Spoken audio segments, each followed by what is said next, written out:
utilizing in one or the other way. And he has guided over more than 14 MSc students and PhD students, and published in national and international journals, conferences. Before that, he completed his PG in computer science from IRI and PhD in computer science from University of Delhi.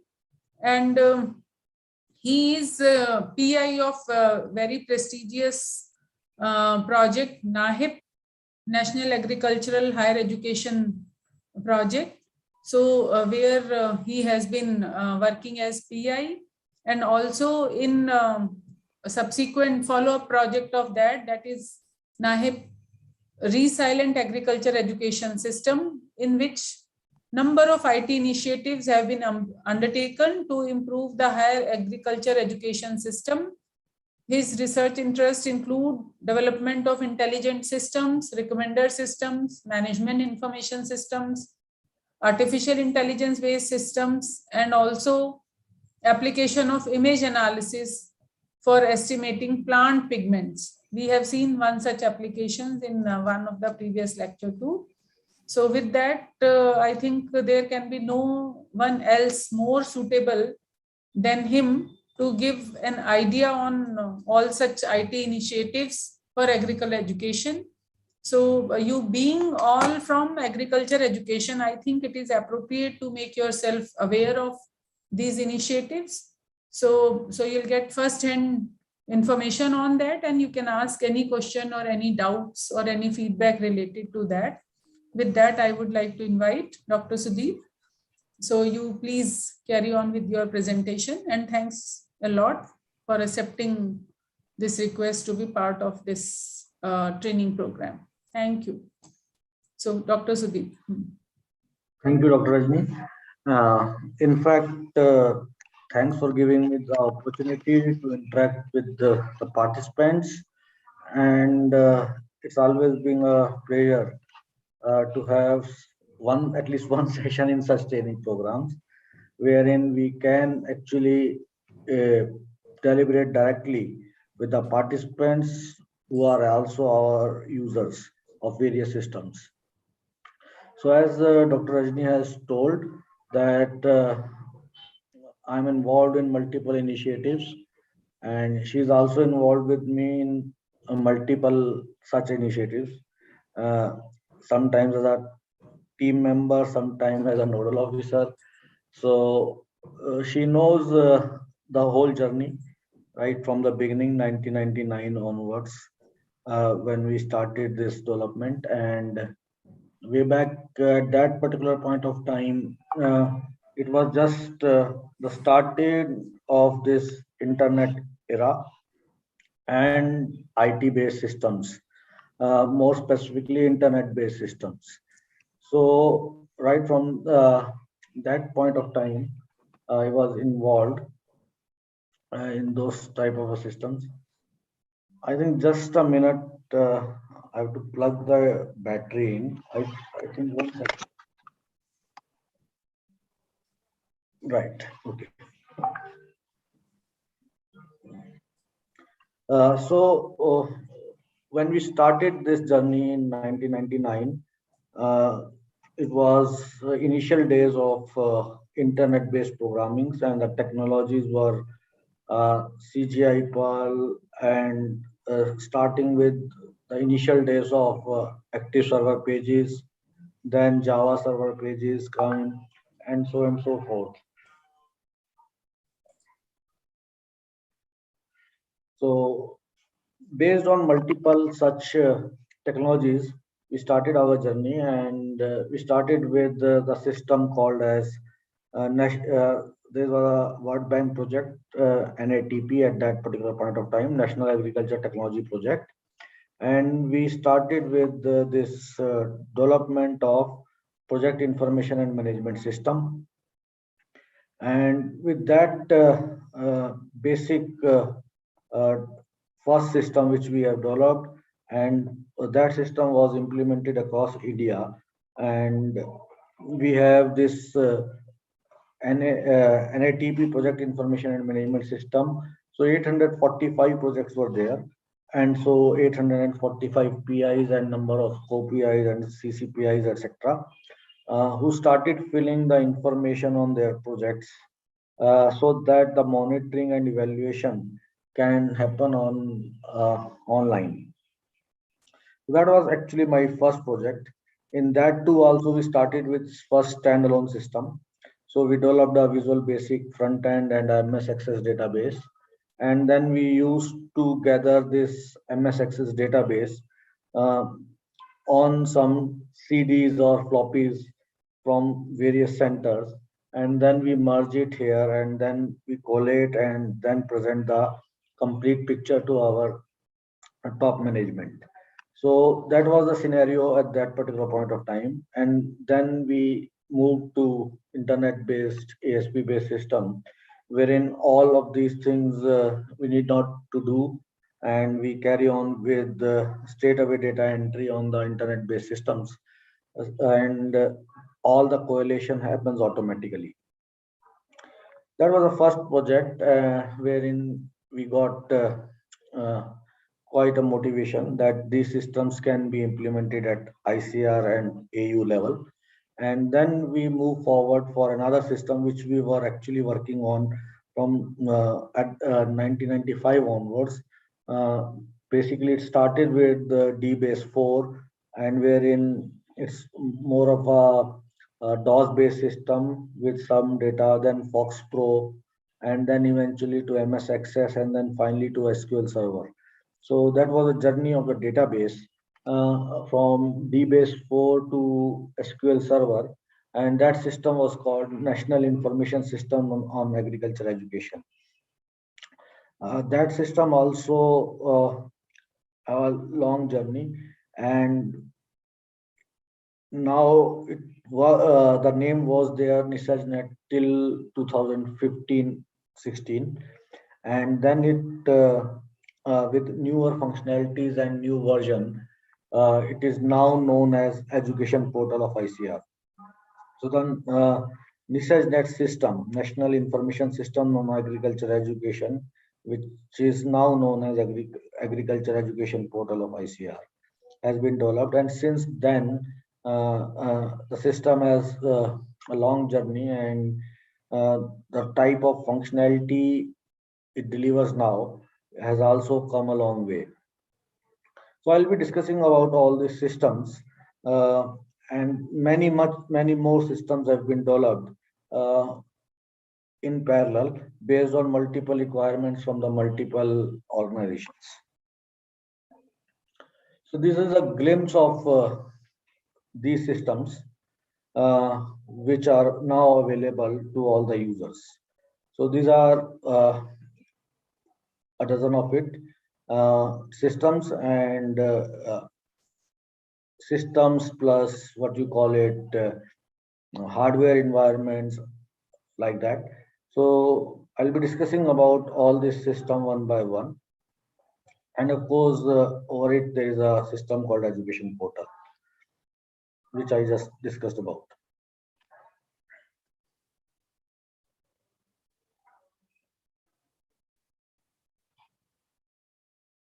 So let's see what is Education Portal.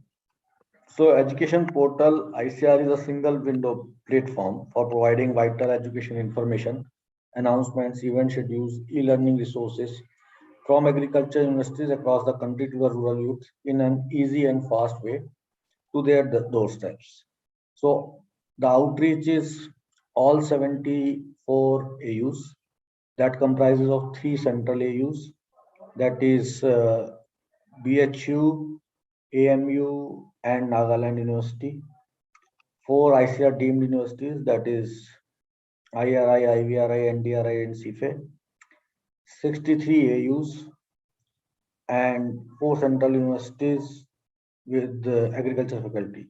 Sorry, these 4 central universities with agriculture faculty are Banaras Hindu University, Aligarh Muslim University, and what do you call it, at Bengal, Vish Bharati, and then Nagaland University.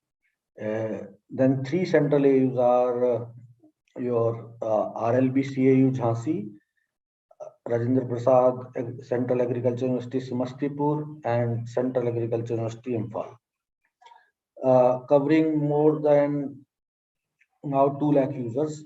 And the portal has been developed as an initiative of ICAR under the Digital India program of Prime Minister of India. We have now very intuitive and latest design on the portal, and its next version, that is Education Portal 2.0, is also in development and will be released soon. So if you see these systems, I'll also after the class will this brief presentation, we'll see the system directly. I'll try to open a browser and show you the system. The next system which was developed, it was initially developed as a management system for postgraduate education for IRI New Delhi, wherein we tried to completely automate the working of PG School of IRI from the student admission to pass out. So one by one over the years, multiple workflows have been developed, and the complete system is online. It started in 2007-8, and since then, from development started in 2007-8, and it became operational in 2009-10. And since then, that means almost 12, 13 years, we are able to manage it, operationalize it, use it in our day-to-day life. And once this system has actually implemented in multiple other AUs, then this name changed to Academic Management System, because now not only postgraduate education, but undergraduate education is also now being operationalized and automated through this Academic Management System. So this system, basically all these systems, whatever I am going to cover, these are salient features and the basis on which this system has been developed, and the main bottom line is to have these 5 or 6 type of functionalities or key performance initiatives or paradigms on which we have developed these systems. And these systems, these salient features includes more transparency, enhanced efficiency, user friendliness. It facilitates automation and role-based access to various users, and robustness and ease to customize as per the need of the various universities. So the users of these systems are all of us, like starting from the vice chancellors, deans, registrar, professors, heads, guides, faculty, teachers, students, administrators, and officials who are sitting at the university office for performing their assigned tasks. So system has been designed in a modular approach and has built-in workflows. So the essentially this system is a set of workflows. So there are 12, 13 workflows. Mostly these workflows start from the student, goes to the guide, then the head of the department, professor, registrar, dean, and so on and so forth. Some workflows start with the guides, some workflows start with the admin itself, and it just goes to the professor and registrar. And some like course and examination modules start with the main faculty. So as of now, there are 52 registered universities. So this journey is a long journey which started in 2008-9, and since then, from a single university in-house development for our own use. We have gone to 52 universities, and recently we are now in a way gone international also, as Anastu IRI collaboration is also managed through this academic management system. So 462 registered institution colleges, more than 24,760 registered students, and 7,081 faculty members.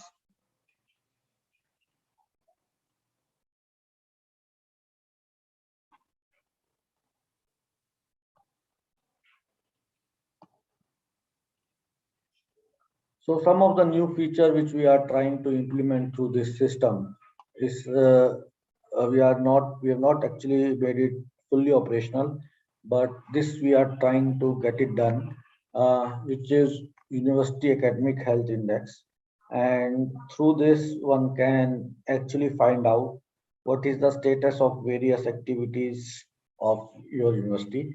So any vice chancellors, dean, directors can actually see uh, what are the various parameters and how the university is performing.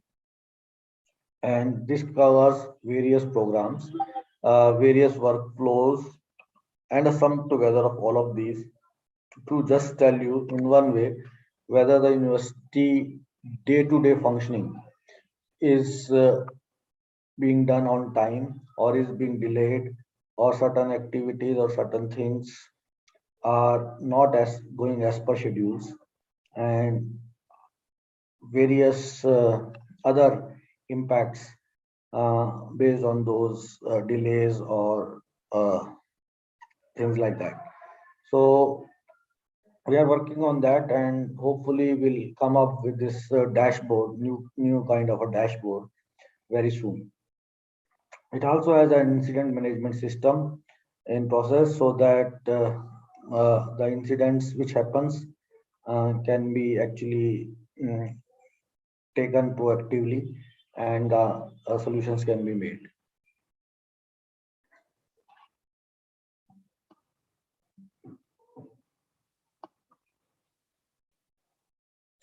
So the next system, which each one of you should at least see and try to log in, is Krishi Vishwavidyalaya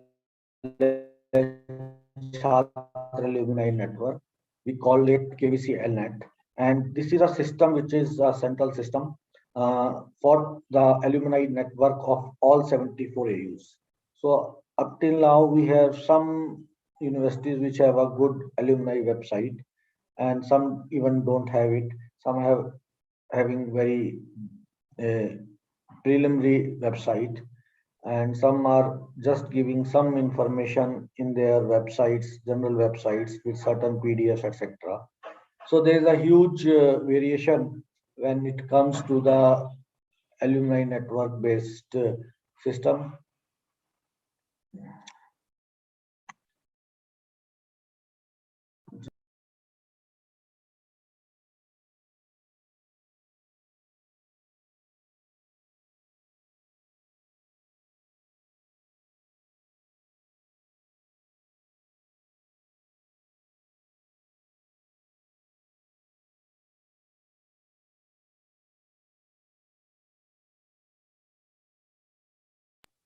So this system KVC LNet, as its name says, is for everyone, all 74 AUs. And this is actually almost a full-fledged social networking site, having multiple type of functionalities, wherein a student can actually interact with their fellow alumni, and they can chat with each other, and many multiple things are there in this system which a student can use it. And alumni also can actually interact with each other through this system, and they can also put their various type of internships and placement programs on this portal, so that the students can be benefited out of it. So this is very important system which we have developed, and we are trying to uh, popularize it So if all of you actually register in it and ask all your in your WhatsApp groups and other things, if you uh, popularize it, this will be a great system in near future where all our alumni, all our students can interact with each other and get benefit out of it. In this, we are soon going to also implement a payment gateway wherein micro or macro donations can also be given to your universities. Then the next system which is there is the accreditation portal for agriculture higher education institutions. In the pandemic time, this is the portal which allowed ICAR to maintain its usual operation, business continuity for accrediting various universities, colleges, and courses.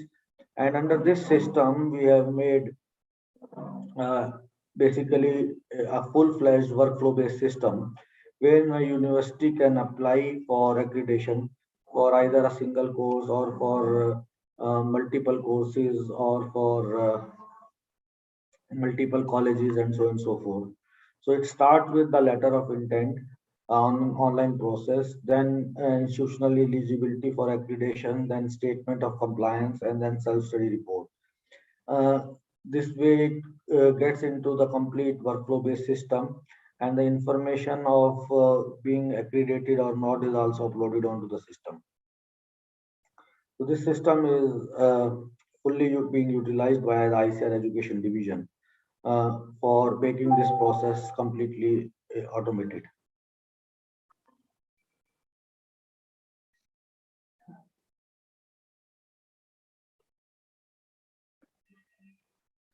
So as you know, as I told us, there are multiple features of this system. Each user or university can create their own login credentials and are provided with their role-based access and to monitor the uh, to monitor progress on the application. So a user can also actually track. Earlier, it was very difficult when a universities or a college submits his application, so is not able to actually know what is the exact status of his application at a particular point of time. So now he can actually track his application and he can know from where this application is there and how many more days it will require to finish. More like of an your paper submission status. Many journals show whether the paper is in review or is in first reviewed it, second referee reviewed it, it's in acceptance mode or it's in like that. So similarly, the accreditation system also allows the university to track its application. The portal also hosts a communication channel that automates and provides information regarding all these status at different steps. So it is essentially also mm, increases the transparency, it is user friendliness, robust, and a dashboard based monitoring is can be possible with this system.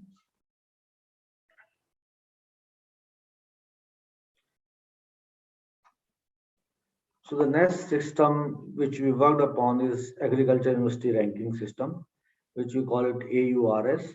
And from last 2 years, this system is operational, and all the universities, agriculture universities, are being ranked from 1 to n on this system. So universities actually apply for various these positions, and based on the predefined criteria they are ranked. The predefined criteria are well known to all the universities, and it includes teaching resources 30%, research 30%, extension and outreach 30%, and peer recognition 10%. So based on these four categories, multiple sub questions are being developed, and based on those questions, the universities put their data, and we tried that most of the data is can be taken from the source itself, and so that the verification of the data or the claim of the university for a particular achievement can be ascertained. So it's very important that these universities who are participating in this ranking system are actually being ranked genuinely and based on the actual facts and not on the fictitious data. So because of that, many we have restricted the entry to a very bare minimum level, and most of the data which is publicly available is taken, and this process will be strengthened more in future, and more data which is in public domain will be used for ranking the universities. If the data is not available in the public domain, the university will not be given due weightage or due rank.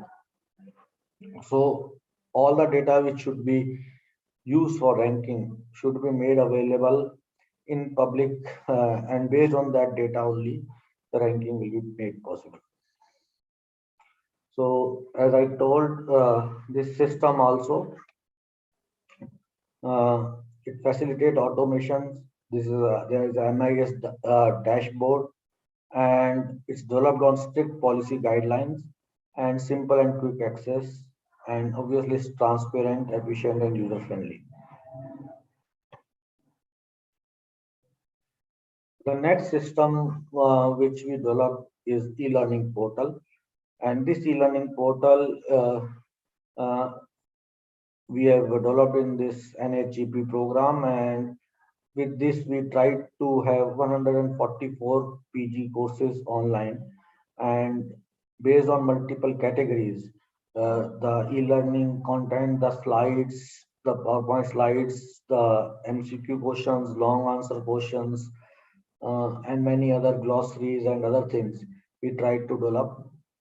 Rather, we tried to give all the faculty a platform wherein they can develop and upload it as a central platform. And based on this central platform, all the courses which are developed, we are also issuing certificates. If the minimum criteria to become a course developer is basically a assistant professor or a scientist having 5 years of experience. So this is very important area wherein we actually allowed most of the faculty from the university system who have 5 years experience and at least taught a particular course twice or thrice. They are allowed to develop that particular syllabus, and based on their inputs, we enhance the various PowerPoints and other training material which they uploaded, and bring them into a common platform or a common format, and then publish it through this system. More and more enhancements will be there in near future in this particular system. This system will also be integrated with a larger system. So this will be a common system for all the faculty and everyone to access, to have a reference course material available for all UG, PG, and PhD courses. It's a huge task to have e-content for all the UG, PG, and PhD courses. We have started a beginning, and let's see how quickly we can finish all that. But it genuinely requires support from all the faculty.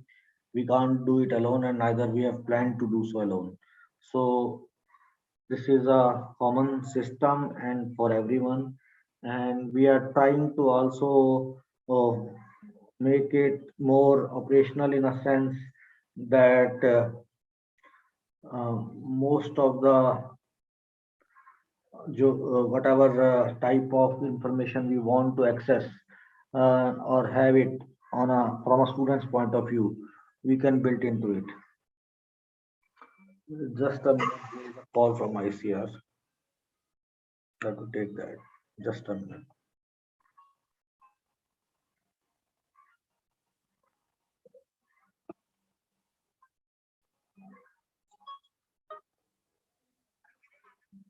Hello, हाँ जी,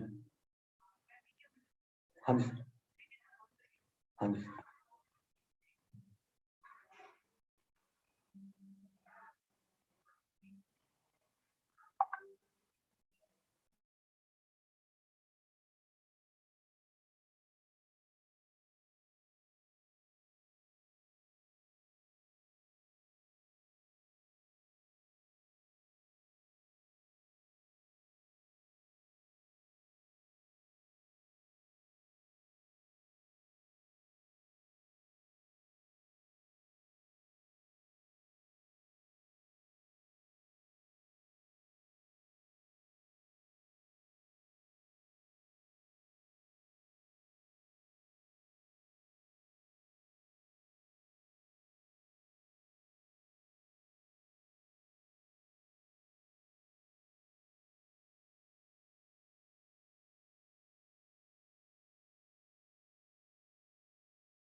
Sorry, I got a call from DG office. So, so based on, I was at,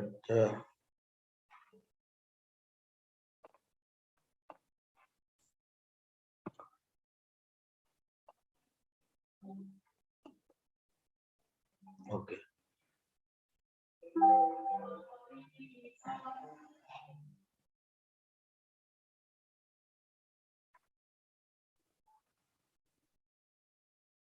Right. So these courses under e-learning, so there were 343 UG courses were also there. In the so the whole system is divided into multiple calls, like mm, research funding organizations have multiple calls for the funding. So similarly, these courses were developed under multiple calls. So we have up till now 4 calls, call 1, 2, 3, and 4. And call 1 and 3 are for the PG courses, and call 2 and 4 were for the UG courses. So earlier in the NAIP period, we had developed UG courses. So over a period of time, those courses were based on fourth or third Dean's Committee report. So now after fifth Dean Committee report, we have multiple changes in the courses. So we wanted to actually review those courses and then upgrade it and everything we want to do. So all that we have done. And this is both call 1, 2, 3, 4. These calls are in process. Obviously, the courses are allocated, but at various level, these courses are being developed, and we are working on it. So many courses have gone live. Then the next system, very important, is agriculture experts information system. which is called as AEIS. And under this system, our Honorable DG wants that they want to have a database of all retired, in service, and all other type experts at a central place, wherein he can choose a particular expert from his own way, and as per his requirements, for assigning certain jobs, placing them in certain important committees, and so on and so forth.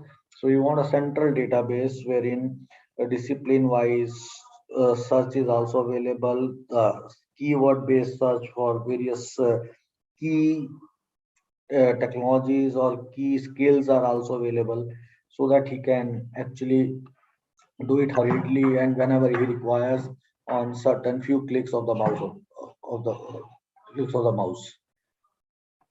So this system looks like this, and it has profile for every scientist, every faculty, every expert, and they can have their own name. Suppose we can have a system like AIS.icr.gov.in / Sudeep Marwa. So this name you can actually print it on your visiting card. You can have this web page available as a part of your signature in email. So this will be your central profile, uh, and you can maintain it and manage it across AU, ICR, whether retired, in service. That means in all way throughout your life. So it has multiple, as I told, multiple initiatives like creation of a committee, and these committees can be actually developed by the ICR at various levels, the AUs at various levels, the ICR institutions at various levels. The next system is Agriculture University Project Information Management System. As I told, we started the journey with this system, which was then only limited for NATP, National Agriculture Technology Project.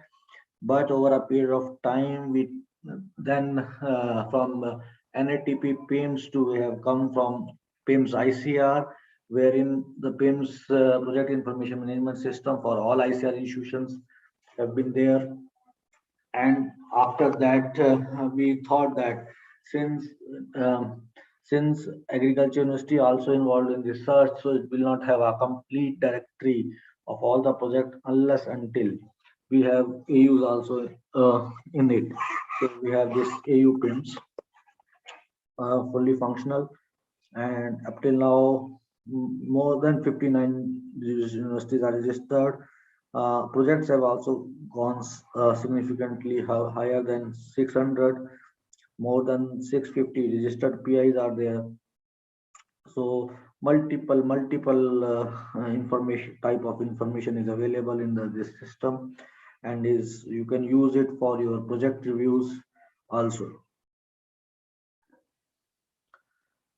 Then the next system which we developed is actually Krishi Megh, and this system is essentially, it's not a software system, but is mother of all systems in terms of the data center as well as the disaster recovery center.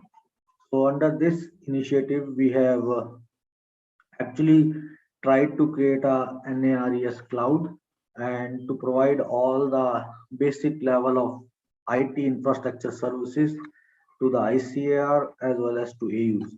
Earlier, under the National Agriculture Innovation Project, the ICR developed its own ICR data center, and it was functional very since 2014. We have remarkable achievements under this ICR data center, wherein we have not a single minute of unscheduled downtime because of the services of the ICR data center, and all the services like e-office, email, ICR ERP, and all these systems which I just told are operational from this ICR data center, and it has become very critical for the lifeline of the ICR. Now in the pandemic, The complete ICR is 100% dependent on this ICR data center, and because of the services which are provided through this center. And so it has become very important to back up all these uh, crucial databases, information, and other things at certain other place also, because of if any disaster happens, maybe man-made or a natural disaster, maybe earthquake, maybe fire, maybe some flood or some anything else.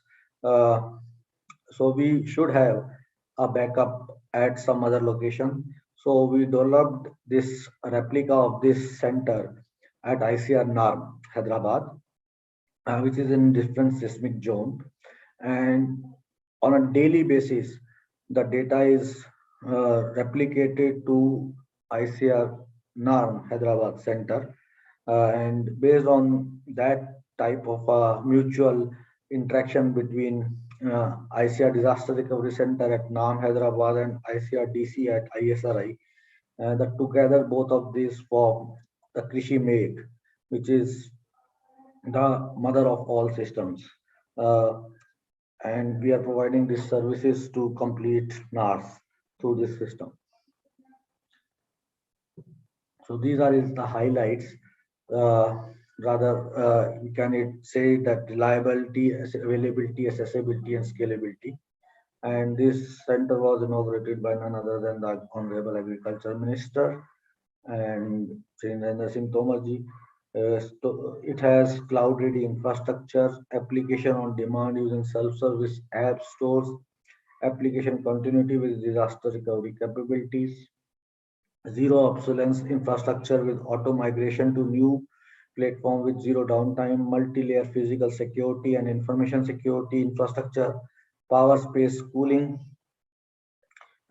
basically a precision type of a cooling environment, massive reduction, which resulted into massive reduction in power, space, and cooling requirements against any traditional data center, robust and secure hyper-converged infrastructure platform for journey to cloud that includes network and cloud security, storage consolidation, business continuity, and operations and automation. So these are the main highlights of this Krishi Meg.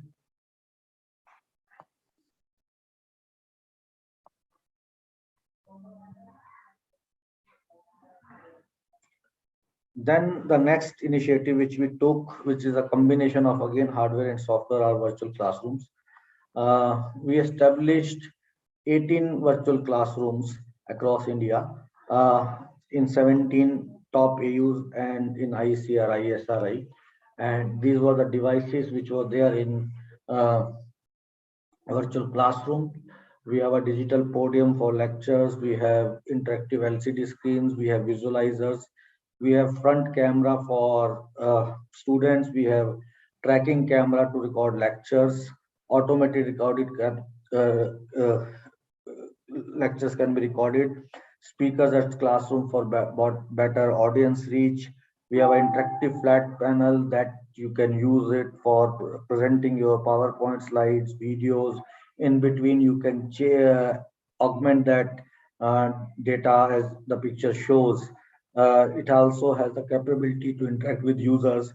Like in Zoom, we also can, to a certain extent, single-way communication is possible through this software, central software, which we call it Panopto. And with this software, all the recorded lectures which are there in all 17, 18 classrooms are centrally can be accumulated together and then can be rebroadcast to all the users. So this is being done in already being done in 17 AUs and in first phase, and in second phase is right now in operational, wherein all other AUs are being considered and actually delivery has started. So in another month's time, we'll have all 74 AUs with at least one virtual classrooms, which is integrated together in a form of a single system. And this system we called is AgriDiksha.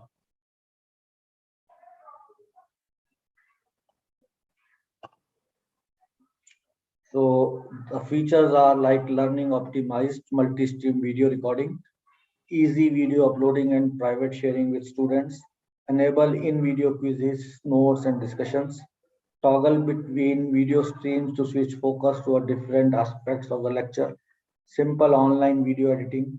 The software itself have a video editing features, automatic machine generated transcripts and captions, interactive video playback in any browser, video engagement analytics, speed up or slow down the playback speed, turn captions on and off, and configure the font size, colors, captions to their preferences, take personal uh, timestamp notes in the video player, and create bookmarks in places they want to revisit later. This is for the students. So a lot of good functionalities are there in this particular system.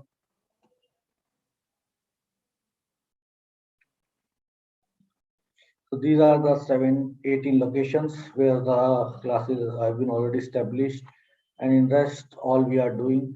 So we call it Agri Diksha Shiksha, and all these things are available now: live streaming, video search, easy integration, video management, video recording. So for teacher, essentially you have no location constraint, anytime live recording and video upload, one-stop solution, recording and editing, attendance check, quiz, poll functionality, live interaction, webcast. For students, again, no location constraints, anytime access of lectures, quick access to video repository, can access from desktop, PC, laptop, tablets, smartphones, live interaction, interactive learning, and online assessments. So all our things are possible to an extent.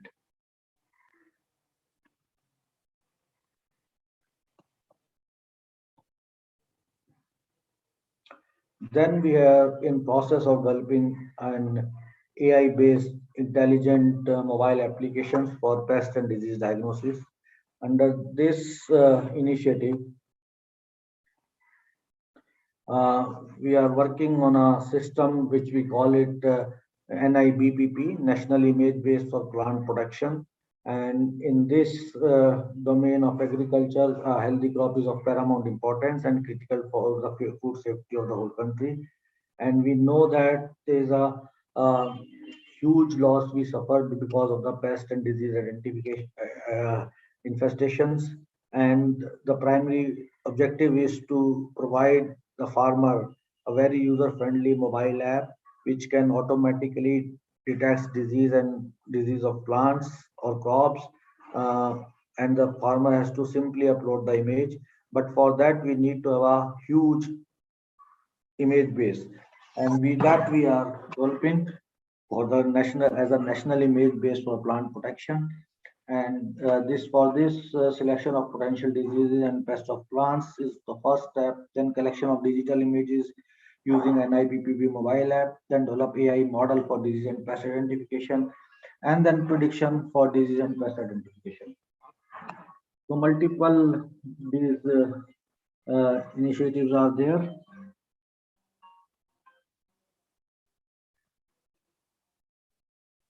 Then we developed another portal called Green and Clean Campus Awards portal, and Honorable Prime Minister has given this award to 3 universities last year, and all the applications which were there are actually uh, uh, all the applications are through this central portal, which is called as Clean and Green Campus Awards, and main areas on which these universities are scrutinized are actually green cover, solid liquid and waste management, rain and roof, water harvesting, water and energy conservation, waste reuse and recycling. So based on these parameters, the first cycle of the Green Campus Awards was there last year, and this time again we are doing it with some more refined parameters. Then we have this portal which we called as Kritagya portal, and this Kritagya portal is essentially a portal to automate a agriculture hackathon. So we have 2 rounds of these hackathons already, one this year and one previous year. And in both these, this platform has been centrally used for getting the ideas from various teams. In the first hackathon, 784 participants teams were registered, and which were scrutinized at the regional level. And then at the 25 teams have come at the central level, the national level, and out of those 25 teams, only 3 were given awards. So, as the Kritajna name says, is is basically KRI for Krishi, TA for Technique, and GYA for Gyan. So Krishi Takniki Gyan, Kritajna, and this year we have in the animal science sector. In the first year we have in the Indian agriculture engineering section. So two rounds of hackathon are already being done through this Kritajna portal, and probably this have become the central portal for having agriculture hackathons. Next year probably we'll see for fisheries.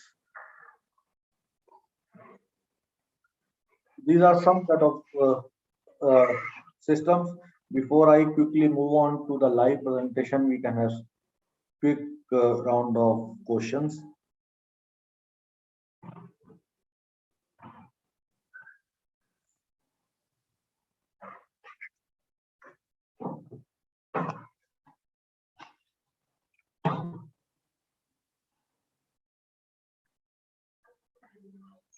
Any questions?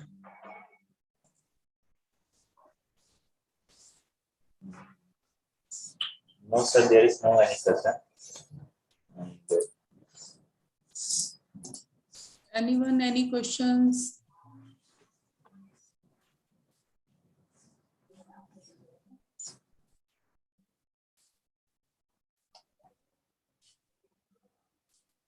So, thank you very much, Dr. Sudeep, for giving an overview of So do we have more time so that I can show the demo, or this much is enough? We have 7 minutes. Hello.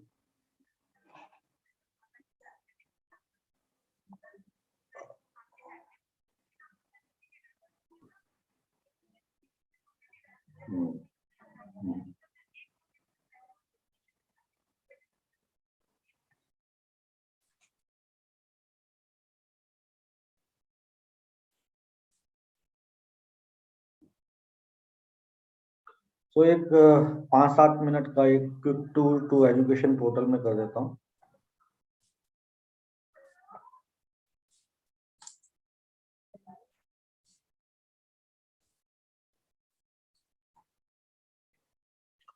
हाँ जी sir. Hello. हाँ, Dr. Sudeep, you can give demo in 5-7 minutes. So this is, as you can see, the education portal, right? So there are 3 divisions of agriculture education: education planning, home science, human resource development, and education quality assurance and reforms. So all 3 divisions have multiple schemes. Like these are the various schemes in these 3 broad divisions, and all of these schemes are now almost automated. So all the things which you do under these schemes are automated, and more or less the complete education division is now paperless. So including from the fund demands to fund allocation under various schemes, these are automated. If you go down the system, you will see a lot of systems available, which some of these systems I already told you. It also has eGranth, Krishi Kosh. It also has eKrishi Shiksha learning systems. It have this.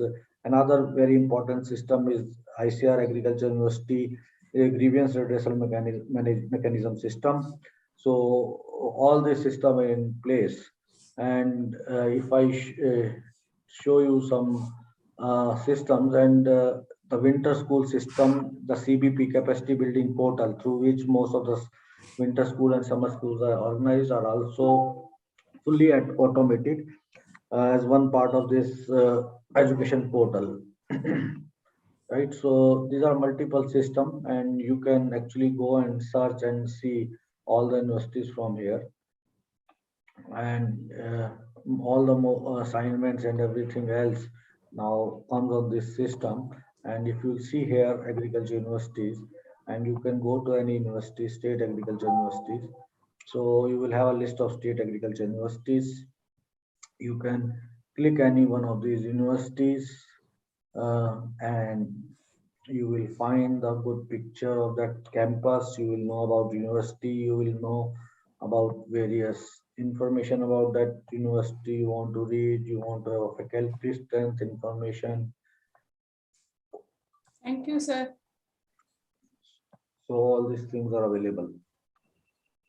And I just want to quickly show one more information.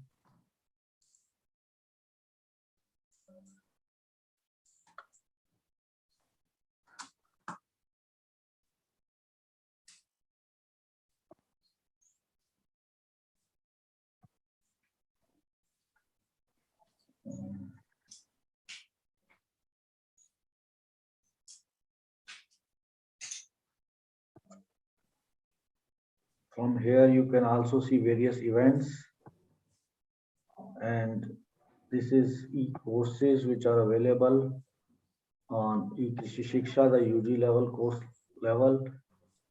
A lot of courses are available here, year-wise, semester-wise. A lot of courses are available. Huge amount of information.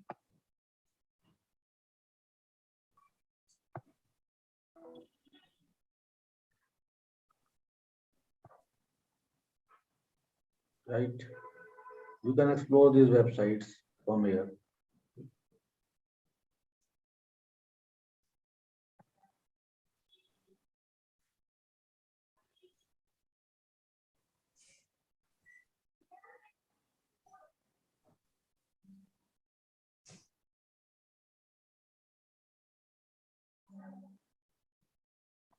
So we have one question, I think. Which portal should affiliated colleges use for applying NAC? So we are not actually dealing with NAC, right? So this is for accreditation for ICAR portal, not for NAC. NAC has its own portal.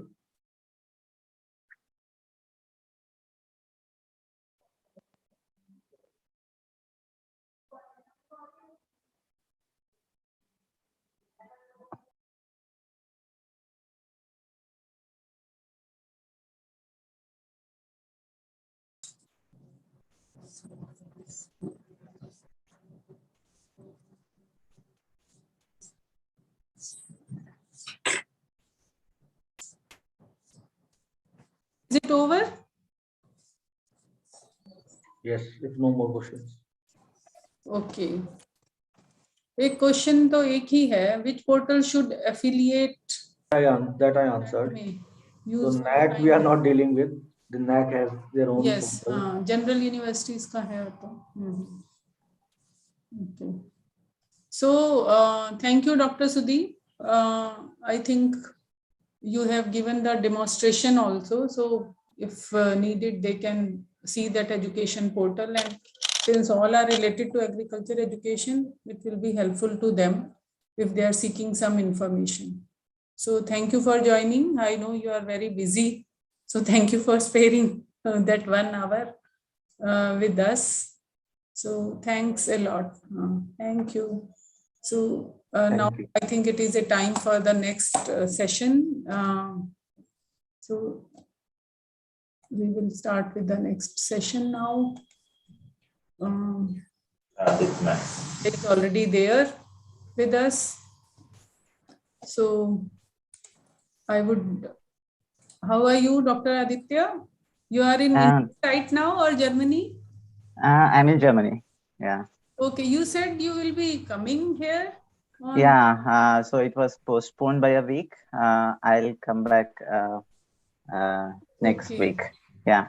Okay.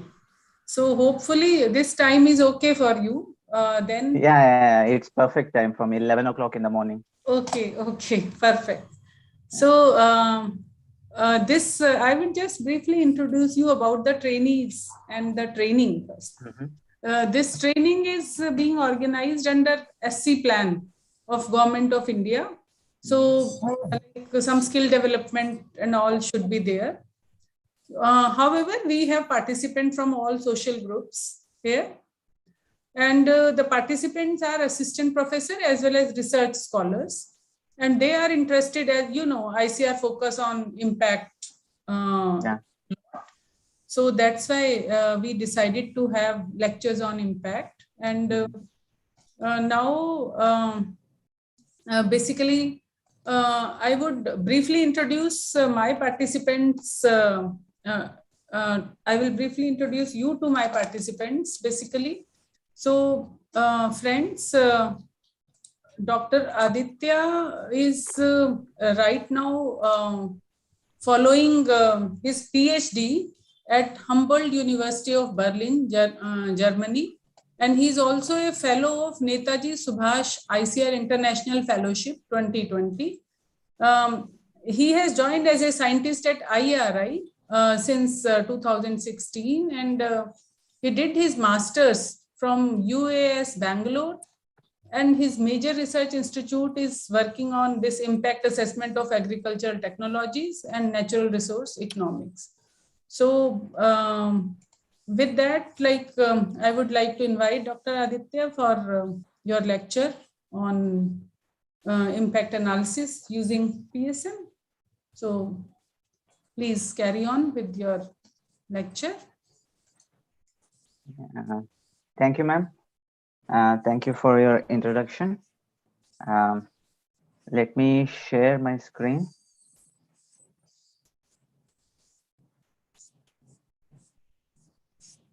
Can you see my slides in the full screen? Yes, sir. Yes, sir. Okay, because I'm using two screens, I'm not sure. Thank you for confirming. Okay. Good evening to everyone, and nice to be here, and thank you for this opportunity to interact with you all, though on a virtual mode. So today's topic will be on propensity score matching. Before going into propensity score matching, I want to spend say 10 minutes on why do we need impact assessment methods in the first place. What are all the issues which makes necessary to have a separate set of methods to assess impact, and then I will talk about propensity score matching. And my focus here will be to make you understand the theoretical basis for matching, not just propensity score matching, but any kind of matching. Propensity score is one indicator, one variable which can be used for matching. There are different newer methods for that. So my focus will be more on the theoretical basis for it and do's and don'ts. So these are two very important things: when to use propensity score matching, what to do, and more importantly, what not to do. Okay. And if time permits, I'll show you how to do this in Stata. But I have done this before. The videos are there in YouTube or Facebook. I can also share you the codes and the data, and you can follow it up. So I'm not going to stress too much on hands-on, but if time permits, I'll do it. And also, I prefer to take the questions at the end, if you don't mind, because the questions that you're asking may be in the next slide. So if you don't mind, I'll take the questions at the end of my presentation. Feel free to post your questions in the chat or the question window. So let me start with theory of causal analysis. It is not a casual analysis, it is causal analysis.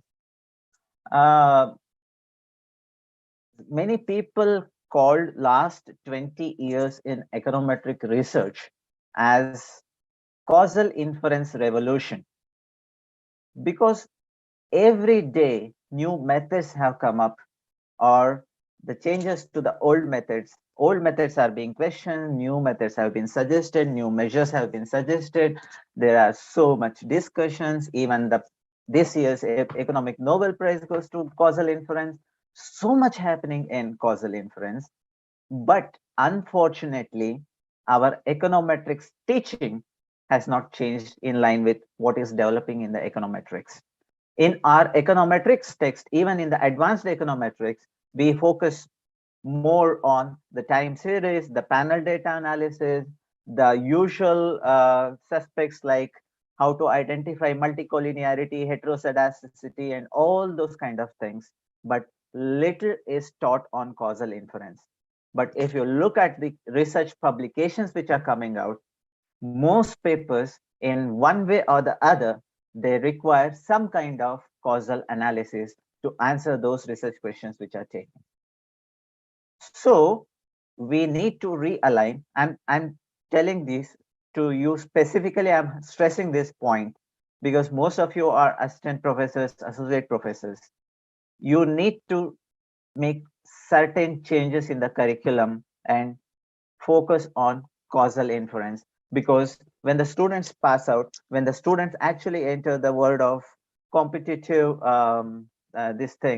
job market, they need a solid background of causal inference. I'm not asking you to teach every method there is on causal inference. It will be a full course, but if you can just make the basics very clear to them, it will be such a great value addition. So what is this causal analysis and how is it related to impact assessment? All the methods of impact assessment, they have their roots in causal inference or theory of causal inference. So what is this? So theory of causal inference is concerned with first point, establishing the causation, and the second point, its magnitude. Between what? A cause and an effect. Okay. So I'll use this example throughout my lecture, which is you are talking about adoption of a particular technology, that is the cause, and you're talking about any welfare measure, which could be your income, which could be your food security, which could be anything. Okay. So your question or your methodological pursuit will be to answer the question whether adoption is causing the changes in the food security and by how much. If you answer these two questions, that is your impact assessment. It looks simple, but it is not. Let me tell you how. So it could be an intervention, it could be a technology, it could be a policy. Your objective is to measure how much beneficiaries are affected by the intervention you're talking about. So how do you do it? You have to compare the units which have received the treatment or in the intervention group with what would have happened in the absence of the treatment. So this is kind of real world versus an idealistic world. Okay. So many times in life also we think about these questions. What would have happened if I have not taken BSc Agri and I have chosen engineering, right? What would have happened, right? But there is an issue which I'll talk about it in later. So in order to have a credible impact assessment, we need to have a data exchangeability, which means even if you interchange the treatment and control, then the impact estimator should be the same. Okay. So let us try and start by defining impact. Many of you might think everyone knows impact. We have been working on this. What is the big deal in it? But if you define impact correctly, then half of the work is done. So as I told you before, impact is what would have happened in the absence of treatment for those units which are in the treatment. Let us go back to the agriculture example. Farmer has adopted a variety. If he has chosen not to adopt, then what would have been his income. When you compare the two, that is what impact is. Let us bring it to the notations. Expected value of yi given 1 minus expected value of yi 0. So expected value you can simply say as average.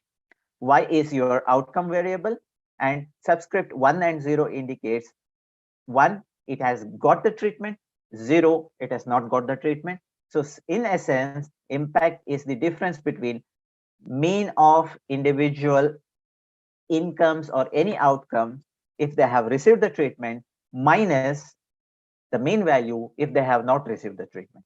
It is as simple as that. But the real problem comes here. You cannot observe yi1 and yi0 simultaneously. If a farmer has adopted the technology, what would have happened in the absence of technology, yi0 is not observed for the same period of time, same point of time. You can compare his previous year's yield, previous year's income, but over the 1 year period, everything has changed. That is the bias caused by time. For the same period of time, same point of time, you cannot have both treated and control observations for the unit. Here, what yi0 is there, this yi0 is called as a counterfactual, and this counterfactual outcome, this is counterfactual individual and this is the counterfactual outcome, it is not observed. I usually quote the example of cricket.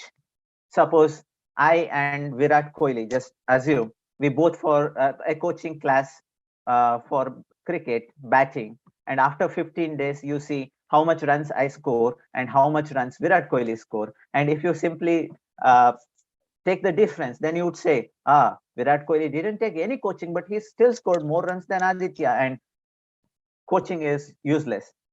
But this inference is wrong because you are comparing it to a wrong counterfactual. Ideal counterfactual would have been you have two Adityas who are very similar to each other. One goes to the coaching, other doesn't go to the coaching. Then if you compare, then it would have make sense. But where do you find two Adityas? It is not an experiment. Economists work in the field. You cannot have two exactly copies of a farmer, and you cannot give one person the treatment and one person the control and can compare. That's not going to work. So since the counterfactual is unobserved, we need to do all the circus that I'm going to talk to you in the next few slides. So what we do then, we take data from two separate groups. One is a treated group. Let us say you have data from 500 farmers who have adopted the technology. Then you take another 500 who did not adopted the technology. So we call it as treated group versus control group, or beneficiary group versus non-beneficiary group. And then we try to measure impact. In most of the papers, I should not say most, the number of papers now have reduced who do this. They simply compare adopters to non-adopters in descriptives.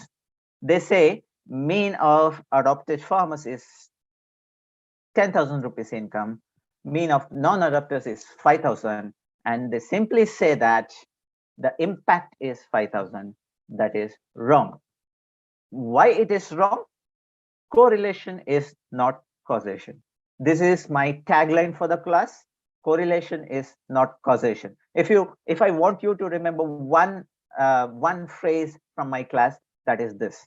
If you remember this, you're halfway through the principles of impact assessment. Let me give a very unique kind of example from the sci-fi world or Marvel Studio world. So assume that aliens from a different planet, they decide, let us go for a trip. Let us go around Earth and see what's happening there. So aliens are coming from a different planet to Earth. Just imagine, just assume. While ascending towards Earth, they see an Apollo hospital there. Okay, they have a look at the hospital, And to their surprise, they observe that most of the people in the hospital are sick. So that is the correlation. So they see a hospital and they see the sick people there, and they don't have any other information. And it is possible that aliens might make a conclusion that hospital makes people sick. So this is the danger of correlation and causation. If you assume correlation itself to be sufficient for causation, this is the kind of mistakes that you are going to make. And aliens might conclude that hospital is making people sick, and let us destroy all the hospitals and save humanity. Okay, this is one example. Second example, there is raining and people are holding umbrella. So this is correlation. And when people look at it from outside, they can make a conclusion that, by holding umbrella, you can make it rain, right? If you just observe the correlation, even this could happen. So correlation doesn't mean causation. And this is another, some funny kind of example. Everybody who went to space or moon has eaten chicken, but it doesn't mean that eating chicken will take you to moon.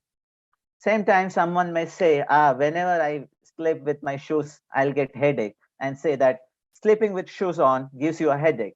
But there is third thing, which is causing both. He was sleeping with a shoe when he is drunk the last night. So it's actually the drinking which is giving his hangovers and headaches, and not sleeping with shoes. So if you simply observe correlation, these things can happen, because one, it could be simply nonsense correlation, or it could be a third factor which is common for both, which is causing these two things to correlate. So correlation doesn't mean causation. Let us come back to the word of agriculture economics. So adopters of a technology might have higher incomes. When you say that, when you tabulate the mean values of adopters and non-adopters and tell me that adopters have a higher income, I do agree. That is correct.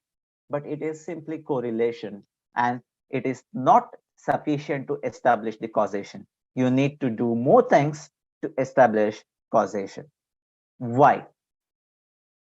Because I'm not denying that there is a difference in income. I'm completely in line with you that there is a difference in income. There is a difference in income. But I have a problem when you say that this 5,000 rupees is only due to adoption. That is where the issue is. For instance, another example I'm quoting, marriage in church has a high correlation with unnatural deaths, maybe suicides.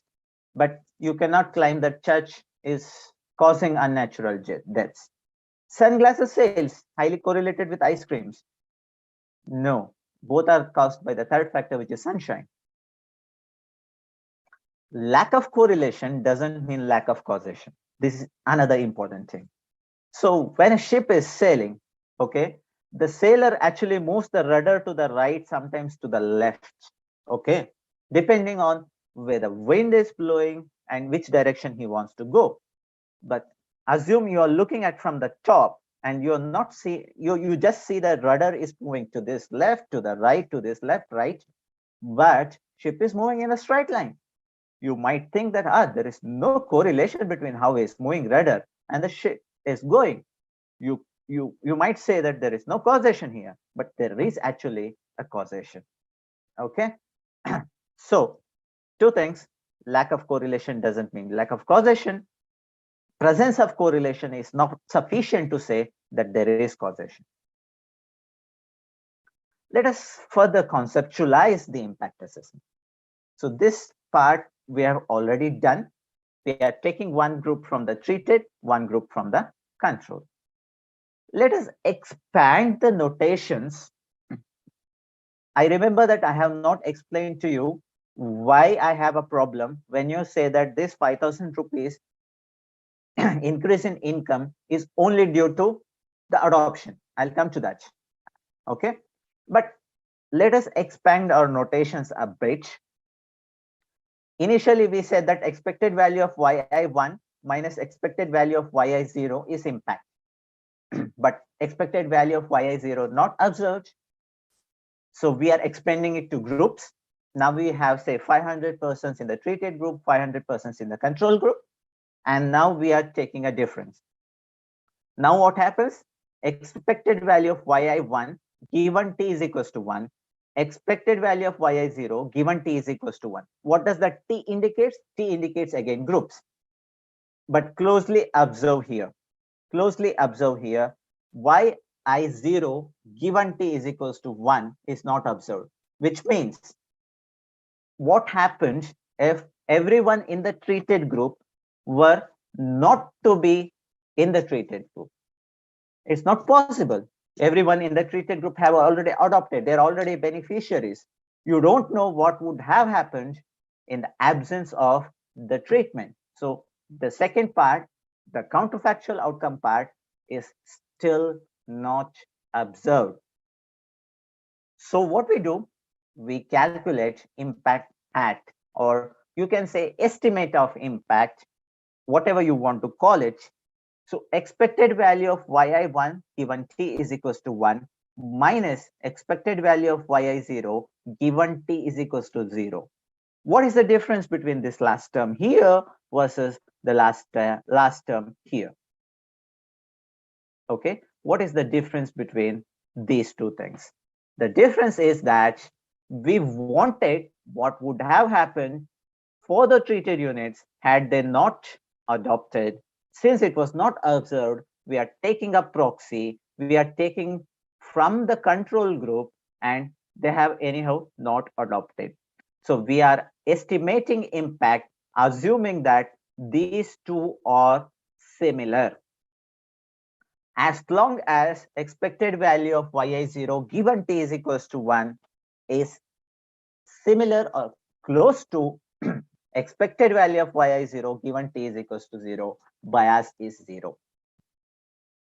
Let me put the same thing in very normal language. Okay. In the absence of the treatment, assume that there is no treatment now. You have 500 adopters and 500 in the control group, and you remove the adoption out. You're removing that variety out. Okay. In the absence of the treatment, your treatment group and control group should be exactly similar to each other. If this one condition is met, there is no need of any impact assessment methods. You can simply take a difference between the mean value of income from the treatment group and mean value of the outcome in the control group and say that with confidence that this is impact. But think through a bit. Think through a bit. Will this ever happen in real situation? In what circumstances the treatment group and control group would be exactly similar in the absence of treatment? Only if they are similar with respect to all other characteristics. What are all other characteristics that we are talking about? Expected, or let us not use the expectations here. I don't want to confuse. Let us say mean age, on an average education. So let us say all the variables that I'm talking about, it is on an average. I'm not specifically saying in treated group there is one person who has like a PhD and in control group there is no PhD. I'm least bothered about individual observations. I'm talking about on an average when you take the average for both the groups. So let us say the treated group and control group are there, and the only difference between the two groups has to be your treatment. Except the variety adoption, there should be nothing, absolutely nothing, which differentiates the two groups. But what happens in the adoption of agriculture technologies? Let us go back to your theory of adoption from extension or innovators and laggards, that concept, adoption of innovation or diffusion of innovation. Usually the adopter category is dominated by those farmers who are better educated, motivated, better extension contact, better social network, better access to finance, right? So they are more likely to be in the adopter category. And Who are in the control category? The opposites. I'm not making a claim that every educated farmer will be in the treatment group or every uneducated farmer in the control group. I'm talking about the averages. On an average, treatment group is dominated by better farmers, if you can generalize, and control group is dominated by laggards. When you make a simple comparison between the two, I agree there is difference in income, but you don't know if the change in income is due to the technology, is it due to the education, is it due to the finance, is it due to some other axis, is it due to the extension contact? When you don't know what is causing that, then it is not impact, and this is not impact assessment. So this is where all problems of impact assessment using observational data. If you can do an experiment, how do agronomists do an experiment? He will have nitrogen trials. For example, he will have 6 plots, and in each plot he varies the nitrogen, but what he do next? He keeps everything else constant because he wants to make sure that only the difference between the different treatments has to be the treatment only. If you do weeding in the first plot, he will do weeding in all other, right? But as an economist, can we do that? Yes, you can do RCT, randomized control trials, but it requires a lot of money, lot of efforts, and lot of time, which most of us cannot afford. When we want to do impact assessment from observational data, we need to encounter this challenge to make it a credible impact assessment. What is the challenge? To make sure that your treatment group and the control group are comparable. To make sure your control group is a proper counterfactual. To make sure your treatment group and control group are exactly similar except for the treatment. If this happens, then there is data exchangeability. I'll skip this. And now let me come back to propensity score matching. Before coming here, propensity score matching, let me take a minute to tell you why using regression as against descriptive still do not address the same issue. If you read the econometric text carefully, regression is again a fancy way of averaging. So even when you try to do regression and use a dummy variable and try to control for all these variables, their first issue is the dummy variable, the treatment variable that you are talking about, it is endogenous, econometrically speaking. Why is it endogenous? Your treatment variable or adoption variable is caused by or is affected by education, motivation, extension contact, and other things. So that treatment variable is endogenous. If it is endogenous, the correlation between that variable and the error term is not zero. If that is not zero, it will lead to bias. The problem here is you don't know the sign of the variable, the sign of the impact that you are estimating through general regression. You don't know whether it is overestimate or underestimate. When these two things are not known, the extent of bias is not known. It is garbage in and garbage out. Literally, you achieve nothing by doing this. You could say that I'm controlling for those variables. Controlling for those variables will not help you with endogeneity. It will not help you with the selection bias and the specification bias. Why we call it as a specification bias? Because people with certain characteristics, people who are educated and better motivated, they are self-selecting themselves in the treatment group. That is called selection bias. And this also leads to specification bias because you are not accounting for the selection process in your regression. So simple regression won't work. Descriptives don't work. You need some methods if you want to use if you want to estimate the impact. So let us talk about confounders a bit. Excuse me.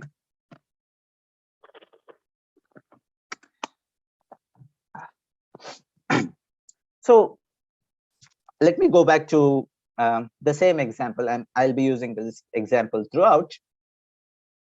Education and motivation. Okay.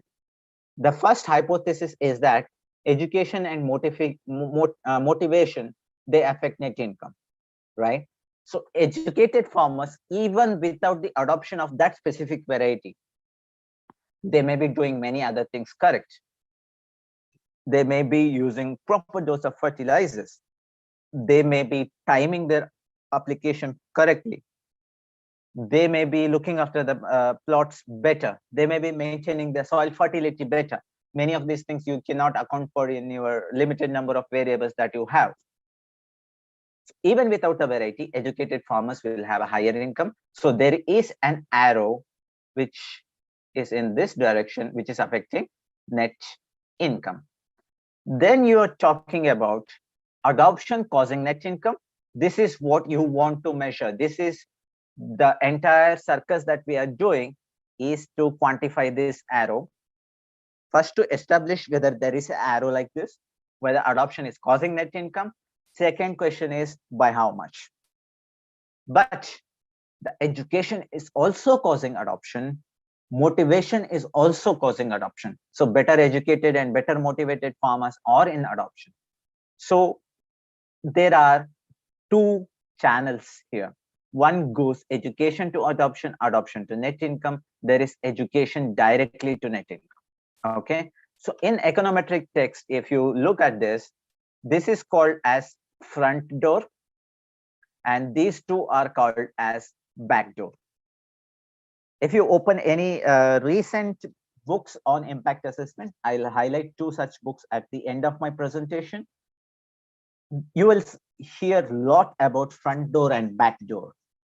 So front door is what you want to estimate, and in order to do that, you need to close back door. That is the term that they use. I'm using the same terminology because I want you to be aware of those terminologies, because when you read those texts, you should be able to understand. So here, these are called as confounders. The definition of confounder is those variables which have a link to the treatment variable. Adoption is our treatment variable, as well as our outcome variable, that is net income. So these are two such variables, and we need to close these back doors if you want to estimate the front door. Otherwise, this will be biased. So how do you close this back door? That is the challenge which most of impact assessment methods try to address. So impact of technology adoption. Let us continue with the same problem. For simplicity, let us assume that there are 7 farmers each in adopter and non-adopter category. You cannot do impact assessment with just 14. I'm trying to make it clear about the concept that we are talking about. So this is adopter, and I'm talking about just one variable, and this is non-adopter. Just have a look at both. I want you to have a look at the mean values here and the mean values here. What you can observe. So you can simply say that adopters, they are better educated.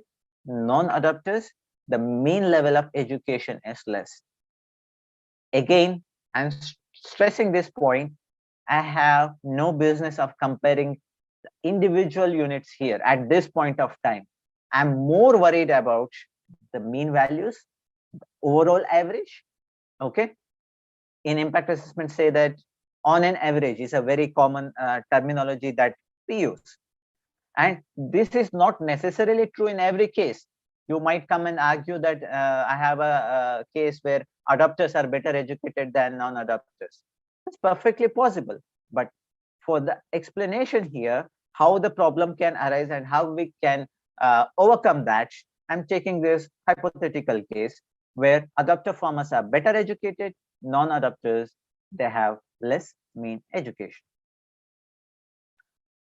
Now, if you simply compare the income of these two groups, what is the problem? Remember this, you will not be able to say whether the difference is attributed to the adoption or is it due to the education. This is you are not sure about. What if we can match? This is what Rubin and others thought when they devised this method of propensity score matching. Let us match the units which is closest in terms of education. Here we are going to the individual units. So let us see how does it go. So first unit, okay, the first unit, it has an education of 10 years. And who is the closest match here? It is D. He also has 10 units. So first matched pair is 1 and D. For the second unit, we have G here. It is not exactly the same, but is close enough, right? So for similarly, you can go ahead and match each unit with the closest unit possible. It is not necessarily that every unit will have a matching pair in the non-adopter category, which is called as lack of overlap, which or lack of common support, which I address in the next question. But theoretically speaking, it makes sense. You were saying you cannot compare the two groups because there is difference in education as well as difference in adoption. And when you take the difference, you are not sure whether the difference in income is due to education or due to adoption. But what if in the matched pair, you take the difference in income? So they both have same years of education, and only difference between them is whether they're adopters and non-adopters. Assuming all other variables except education are same across two, which is another difficulty which we address later. But assuming just one variable, it makes sense. So you can simply take the difference between 1 and D with respect to income, and the only difference between these two is adoption. So it has to be adoption is causing the difference in income. You take the difference for all and then sum it, then take the average. That becomes your estimate for impact. Very easy, right? Very easy. Now, let us add another confounder. Let us add another variable. I have added land here. Again, I want you to look at the mean values here and here. What you can see here. So adopters on an average are bigger farmers, large farmers, those who have better resources, but non-adopters here, they are small farmers, right? Now, can we match? If you take education, 1 is pairing well with D, which we have already seen in last slide. But if you take land, first unit has 4 hectares of land, and his earlier match D has just 2 hectares. So he's not a good match. For 1, the proper match is C. Now, here is the problem, right? This is called as curse of dimensionality. Okay, curse of dimensionality. When you add more variables, you have added just 2 here, remember. And in real problems that we are going to solve in real observational studies, there could be 20. Imagine the permutations and combinations that you have. When you try to match with respect to many variables, matching becomes extremely challenging and extremely difficult. So you cannot match. So theoretically, matching is good, but practically, when you add more number of variables, matching becomes difficult. So this is what I told you, curse of dimensionality. So intelligently, they came up with a solution to this, which is called as propensity score matching. Excuse me for a second. My throat is drying up. Okay. This is called as quasi experiment. I have seen many people arguing what is a quasi experiment. So I want to spend a minute here to tell you what is a quasi experiment. Quasi experiment is not a real experiment, but still an experiment. Okay. So what do you mean? It means you're not doing an experiment in the field. You're collecting the data as it is. You're collecting observational data. And when you bring it to your lab, when you bring the data into your system, when you digitize that data, and within that data, you're doing some experiment. What is that experiment? You are trying to match similar units and then take the difference. So this matching is trying to mimic a real experiment that you would have done in the field. So that is why all those methods which have some kind of rearranging stuff, they are called as quasi experiments. You're trying to mimic a real ground scenario. So the theory is same. What I detailed you in the last slide, the theory is same. The whole exercise is to match the treated units with the most similar control unit. How you are going to do? Different story. Which variable you are going to take? Different story. How many variables? We will understand that later. But basic in its skeleton form, what we are talking is you are trying to match two similar units, then trying to take a difference. That's it. So propensity score. It is a natural weighing scheme to achieve matching. And note this sentence, it combines the information on many covariates into one and thus helps to overcome curse of dimensionality.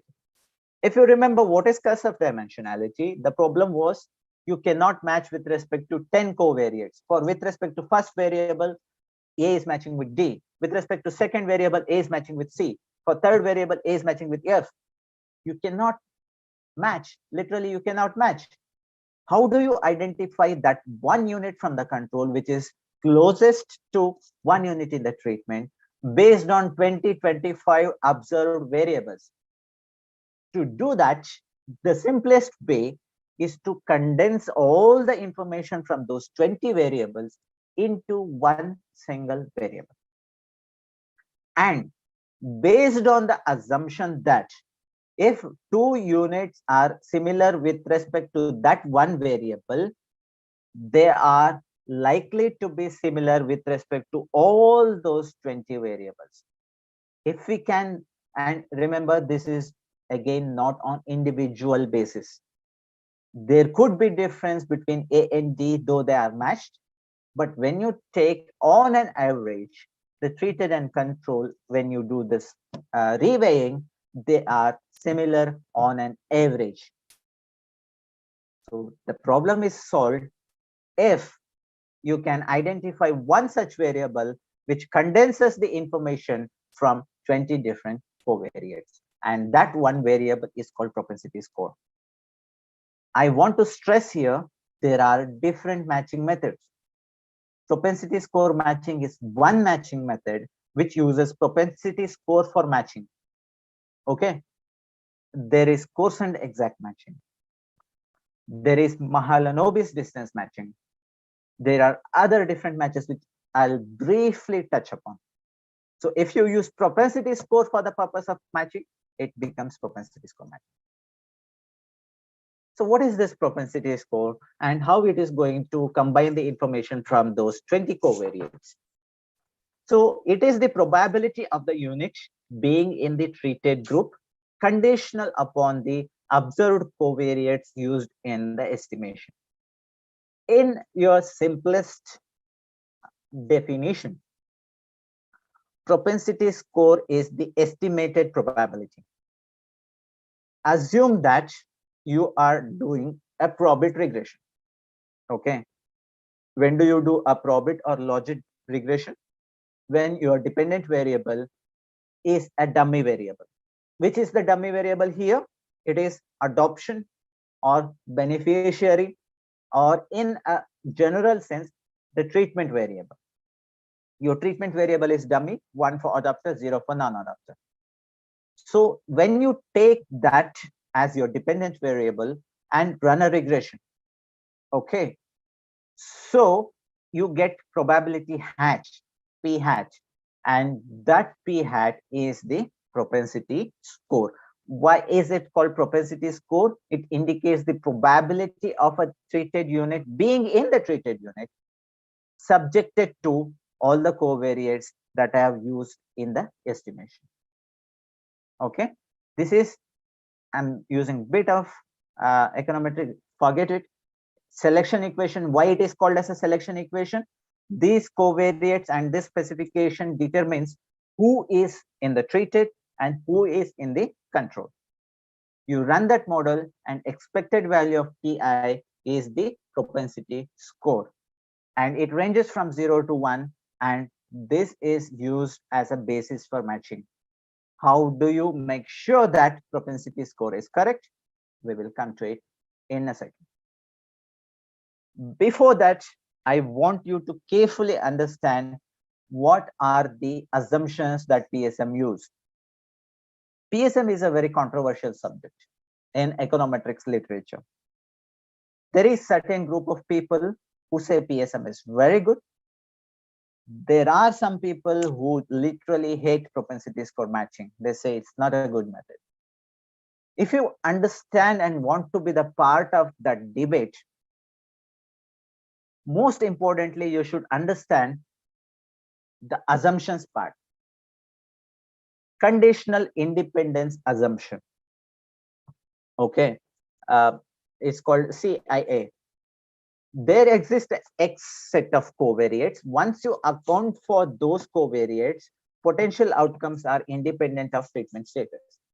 What it is saying is, you take 20 variables to estimate the propensity score. Once you estimate the propensity score and match, after matching, there is nothing which differentiates between the treated and the control. Okay, this is what the assumption says. But conditional independence assumption is very difficult to test. Why? Because you don't know all the covariates which would potentially determine the adoption. Even if you talk about adoption, you can say all these different kinds of words. You can say that the farmer who has more IQ, he will adopt more. I will come and say the farmer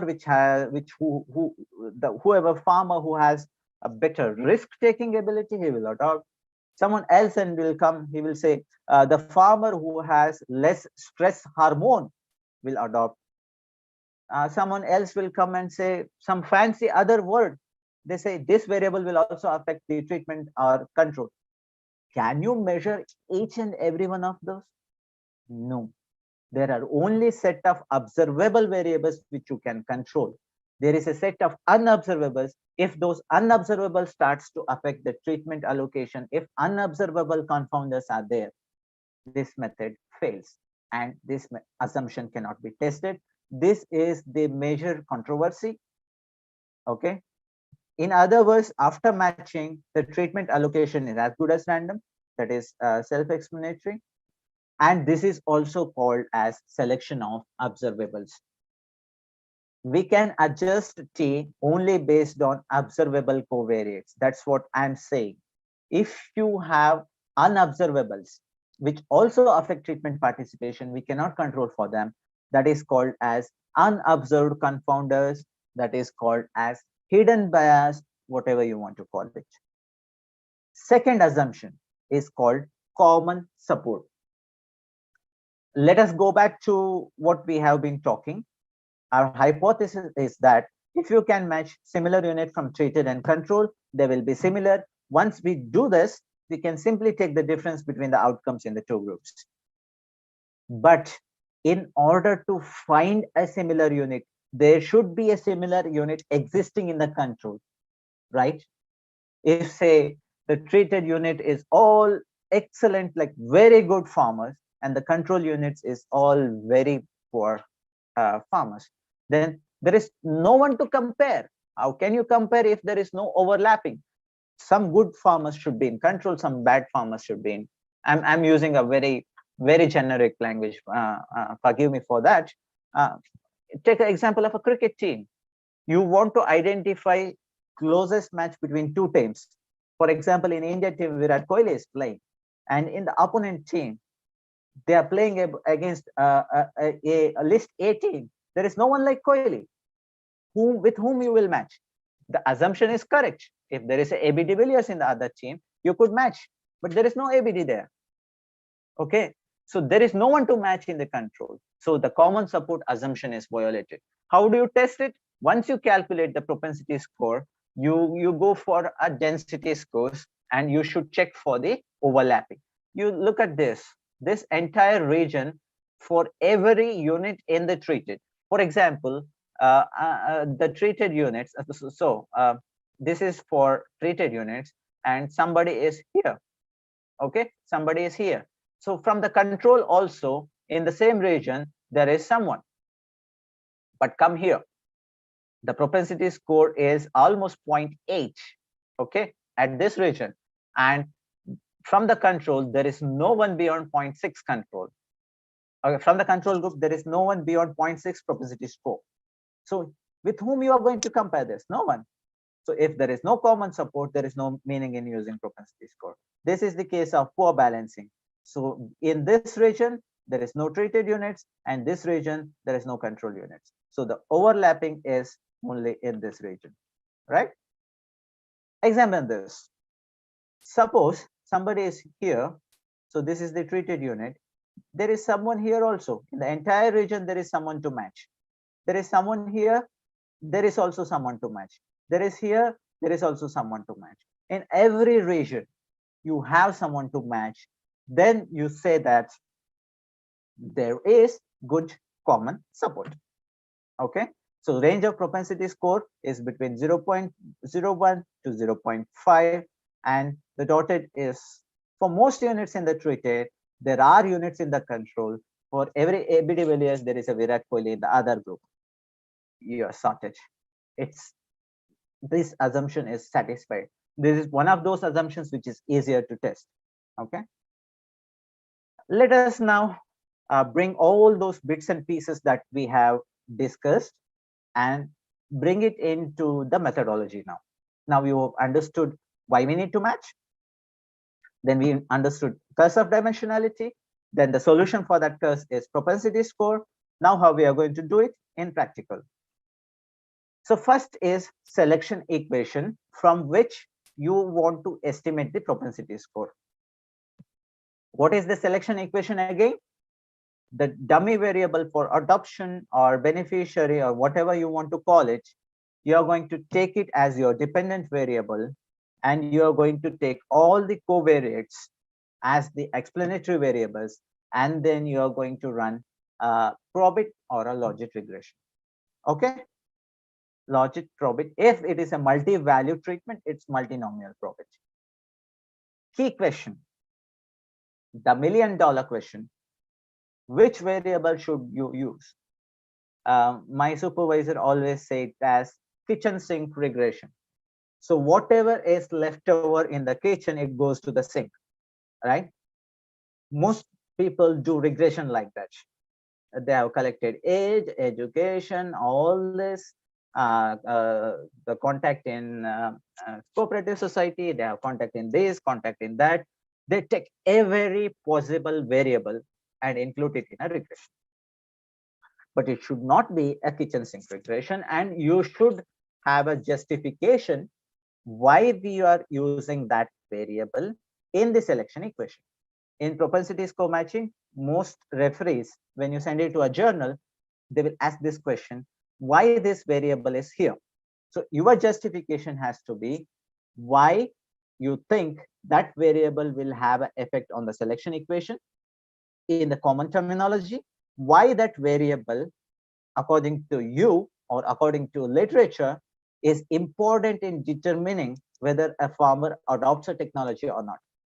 Let me give an example. Extension contact. You can say that literature shows that farmers who have better extension contact will have a better information. They will come to know about the technology first, and they are more likely to adopt. Done. Same way, you have to give justification for every variable that you have. You should include all those confounders.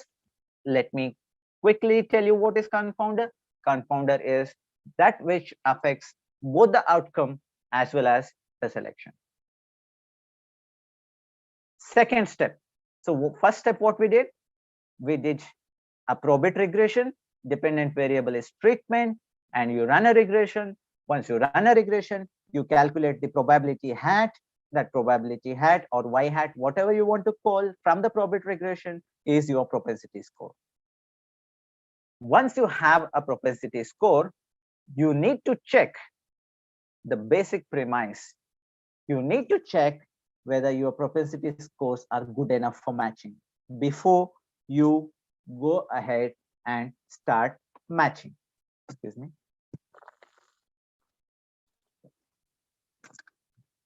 Okay, how do you do it? First thing is region of common support. You're going to plot the density of the propensity score distribution for treated units and the control units, and there should be sufficient overlap between the two. If there is no common support, either the problem is there with the data set, you're taking two groups which are totally uncomparable, you cannot do propensity score matching, or your specification is not very good, recheck your specification. Specification means here which variable you are using. You could be leaving out some important variables. More important, we need to test for balancing. Okay, balancing is the most important part of doing a PSM. If you want to do PSM estimating propensity score, no big deal. Common support, usually we get common support. Reasonable common support we usually get. Balancing, not always. Everybody is not lucky to get a proper balancing. So what the hell is this balancing? Why we need to do this? Let us go back and think about what was the single most important philosophy that we are using here. The philosophy that we are using is, if two units have similar propensity scores, they are also similar with respect to the covariates or the variables that we have used for creating the propensity score. This is the basics, right? We wanted to match with respect to 10 variables. We couldn't do matching because of cuts of dimensionality. Then we said propensity score combines the information on all those 10 variables. Now we say that same propensity score means similar values for all those 20 variables across two groups. If I am matched with someone, say X, because we have same propensity score, we should have same age, same education, same this, which are used for calculation of the propensity score. But how to test this? I'm going back to the same example because visualizing balancing is very challenging. When I started to explain this, people used to get confused. So that's why I'm trying to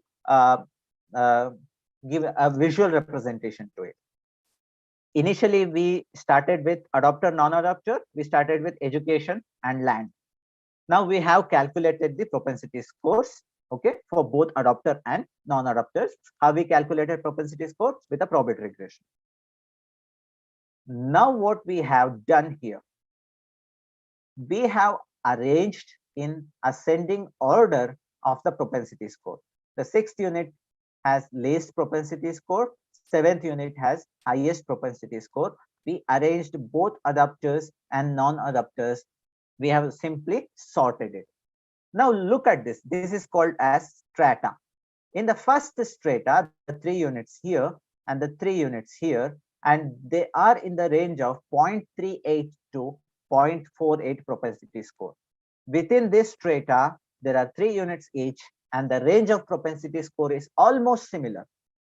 On an average, you can say the propensity scores are very close. How many strata do you want to have? There are algorithms to work out that. You need not to worry about it. But the simple thing is, within each strata, the propensity scores are very close. In the second strata, there are 3 units here, 2 units here, in the range of 0.5 to 0.7 propensity score. Okay. So what is the important take home from this? In each strata, propensity scores are similar. Okay. This is out of common support. There is no one here with that range. So what we do is we do a t-test within each strata across adopters and non-adopters. I'm repeating for the sake of clarity, pardon me for that. In both treated and control groups within a given strata, propensity score is very, very similar. It's between 0.45 to 0.55. They have similar propensity scores. And then we do a t-test between those 2 units to see if other characters are similar between these two. If our hypothesis is true, if our assumption is true, that same propensity score means same observable characters, then this t-test should not be significant. If the t-test turns out to be significant, then we say that though they have same propensity scores, the age is not same, the education is not same. So then there is no meaning of matching. The 2 matched units have different characteristics. You wanted to match similar units, so your propensity score is not working. Your propensity score is not working. Okay. So if this happens, you need to go back to the specification. I'll come to that next.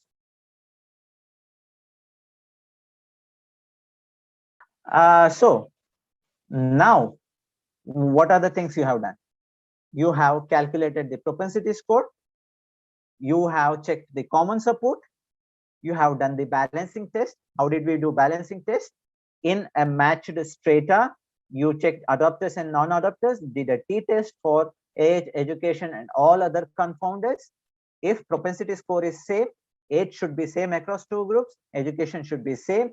If it turns out to be significant, then you are in trouble. You don't have balancing. If you don't have balancing, you should go back to the model specification. This is your second major disadvantage of propensity score matching. You don't have a specific guidelines on how to achieve balancing.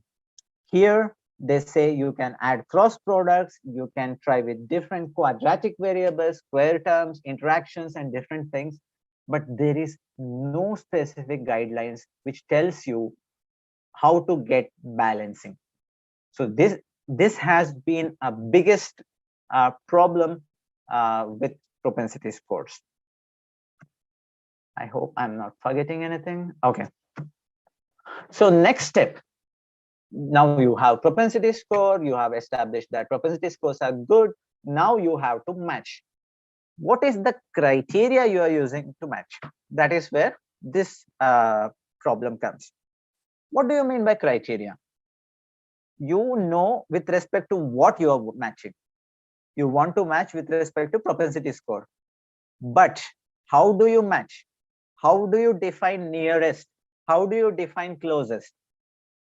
That criteria comes here.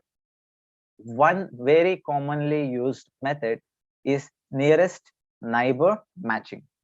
So there is NN1, there is NN3, and there is NN5. I assume that you don't need an explanation for this term.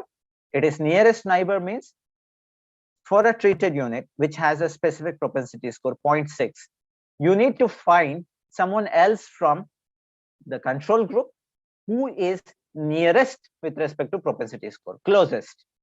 For example, if I'm 0.65, my propensity score is 0.65, from the control group, you find someone who is 0.64, 0.66, 0.67. If you just find 1 unit from the control group, it becomes NN1. If you find 3 units, it becomes NN3. If you take 5 units, it becomes NN5. Okay, this is called as in and out matching. If it is matching this criteria, it comes in. If it is not matching, it goes out. The problem with nearest neighbor matching, you don't know, he is my neighbor, but you don't know how close he is to me. I am from Karnataka, and I am from a region called as Malnadu, or Western Ghats region. In Western Ghats region, my nearest neighbor to my home is 5 kilometers away. You cannot literally call him as neighbor.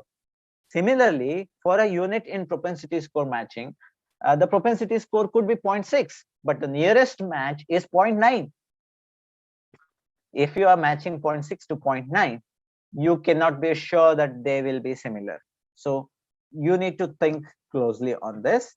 Next is called as caliper matching. So again, just like nearest neighbor matching, here we are defining a caliper. Caliper is kind of a bandwidth. If I'm in a treated unit and my propensity score is 0.65, you want to take my nearest neighbor within the vicinity of 0.05. 0.05 plus, 0.05 minus. If there are no units out of common support, you go out. That is caliper matching. Then there is stratification matching. I told you earlier, the strata arranges in terms of stratas. Within strata, you take everyone and then match. Then there is kernel matching or local linear matching. This is called as weights based matching. Here you do not try to match individual units.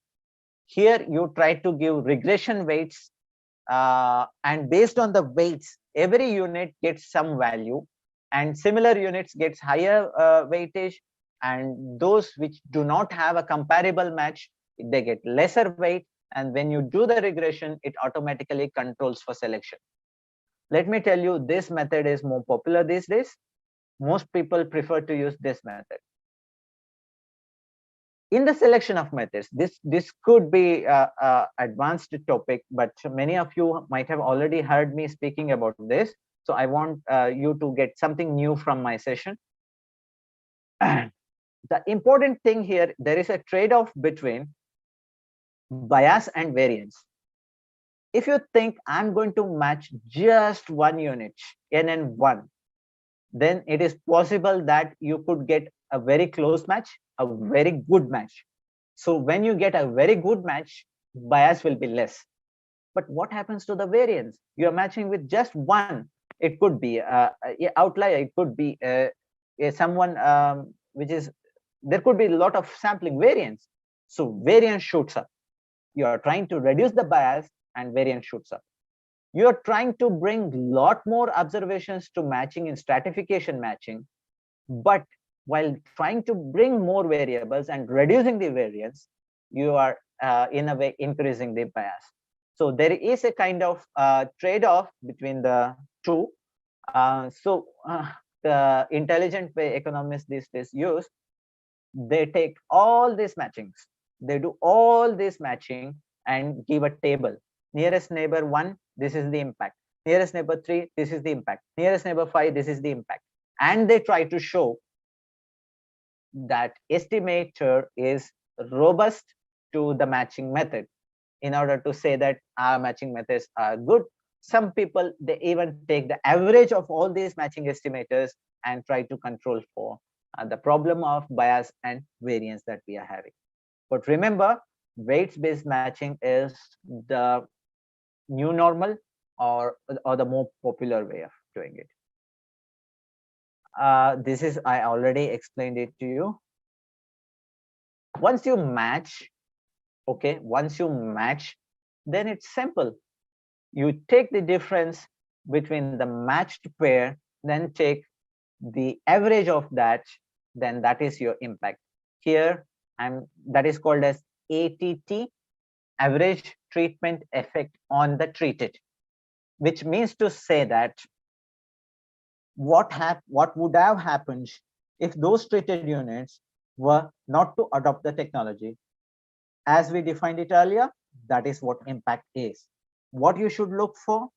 You should look for the difference. It is minus 0.011 and it is not significant. You can also check it with standard errors or t-stat. It is not significant.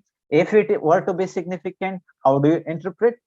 You will simply say that the impact of the technology that I'm looking at, in this case, because of SHG participation, the household expenditure reduced by this many dollars, this many rupees, whatever units in which you are measuring. People often ask, which is the unit to interpret the result? In whatever units you have measured the outcome variable. Here the outcome variable is household per capita expenditure in Bangladeshi Taka. That's the currency. I hope I'm pronouncing it correctly.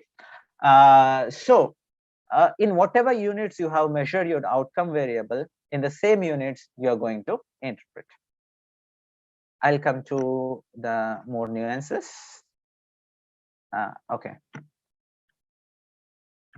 Few other issues. First, the regular standard error that you are using, it is no longer valid. You might ask, where do I need a standard error here?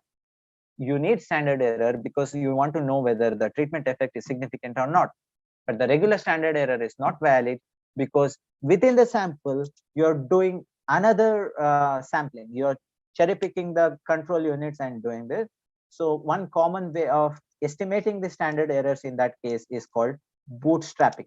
In bootstrapping, we take 50 or 100 or 1000 repeated sample from our sample and estimate the standard errors and then average it. I may not be very precise in the statistical language, but this is what bootstrapping is. So caliper matching has lost its shine. I don't want to talk about it, but the important aspect is sensitivity analysis. Earlier, I have highlighted that one issue of propensity score is hidden bias or the assumption that this is matching on observables. So unobserved confounders still can cause a lot of problems. So in the sensitivity analysis, what we do is, so this is the size of impact. The impact is 10,000 rupees. But if there are some other variables which you have not included, that variable could be anything, will my estimate remain credible? So you estimate the delta level. Delta level is called as hidden bias, level of hidden bias, and a common way of doing is Rosenbaum bounds. So you just estimate it and give the results in appendix. But this is a must. This is a most important robustness check. I'll come back to the major limitations. First, very, very difficult to test the basic assumptions. Whenever a model has too many assumptions and the assumptions are impossible to test, you are correct to doubt that method. So that is what econometricians are saying about PSM.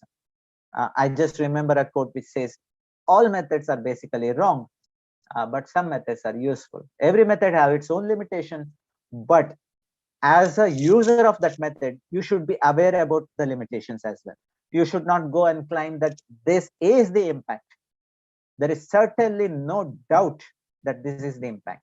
You can never do that. So you be humble and know the limitations of the method that you are using. I already talked about hidden bias or bias due to unobservables. I'm not very good at explaining this.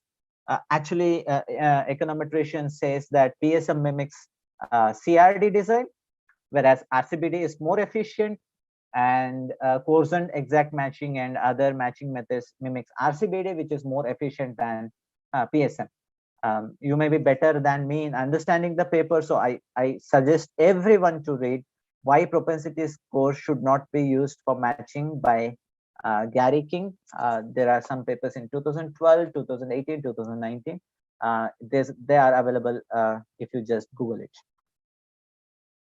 Next, the limitation is sometimes we call this entire process as black magic. You don't know how to achieve balancing. You really don't know. If you get balancing, you will be happy out of the world. But if you don't get the balancing correct, it's going to be a problem and you don't know how to get the balancing correct.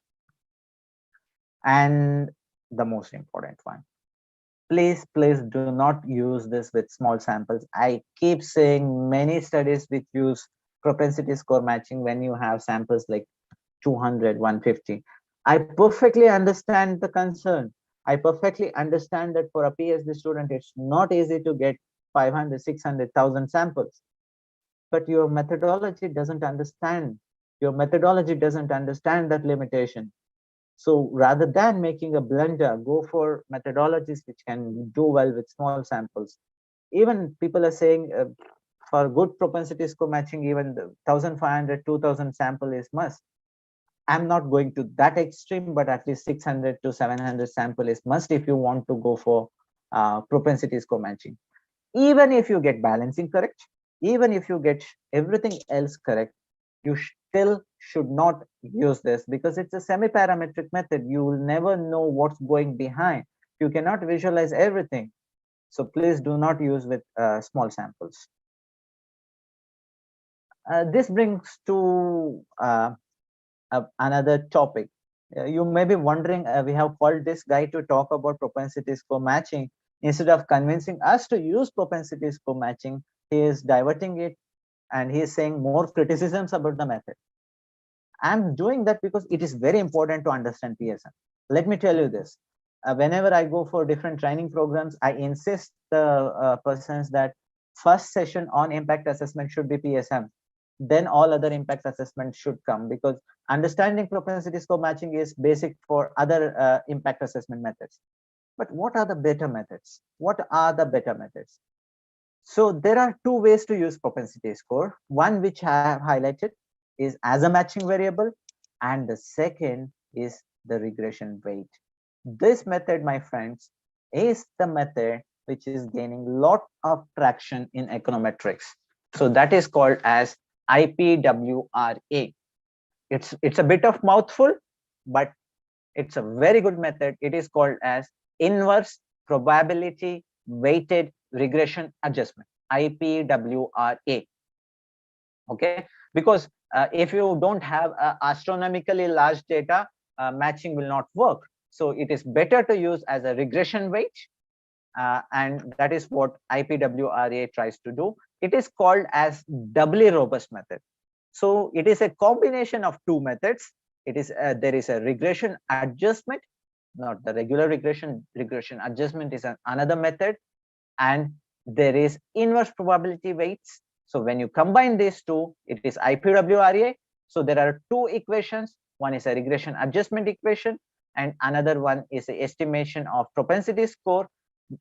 Even if you get one of these estimations correct, then still your estimate will be unbiased. I should not say unbiased, but bias will be minimized. I would never trust someone who says that bias is zero. That's literally impossible to achieve.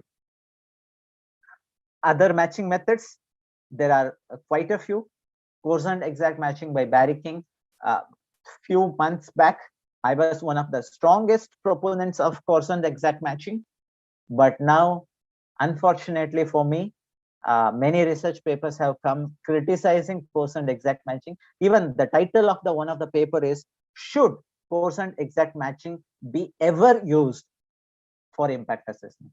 They go to the extent that this is not a method suitable for impact assessment until you have what we call as big data, millions of data points. If you have, you can go for quotient exact matching, otherwise you should not. In fact, I have used this for one of my papers, but now that paper is orphan. I have to find a different methodology for that. One of the oldest matching method, Mahalanobis matching. I think you are better than me in stats, so you don't want me to explain what is Mahalanobis distance.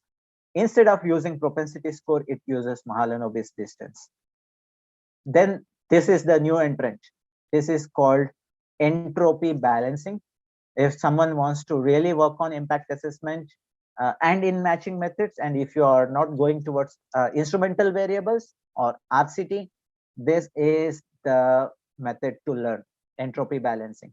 This has very attractive properties, does reasonably well, even in samples less than 1,000.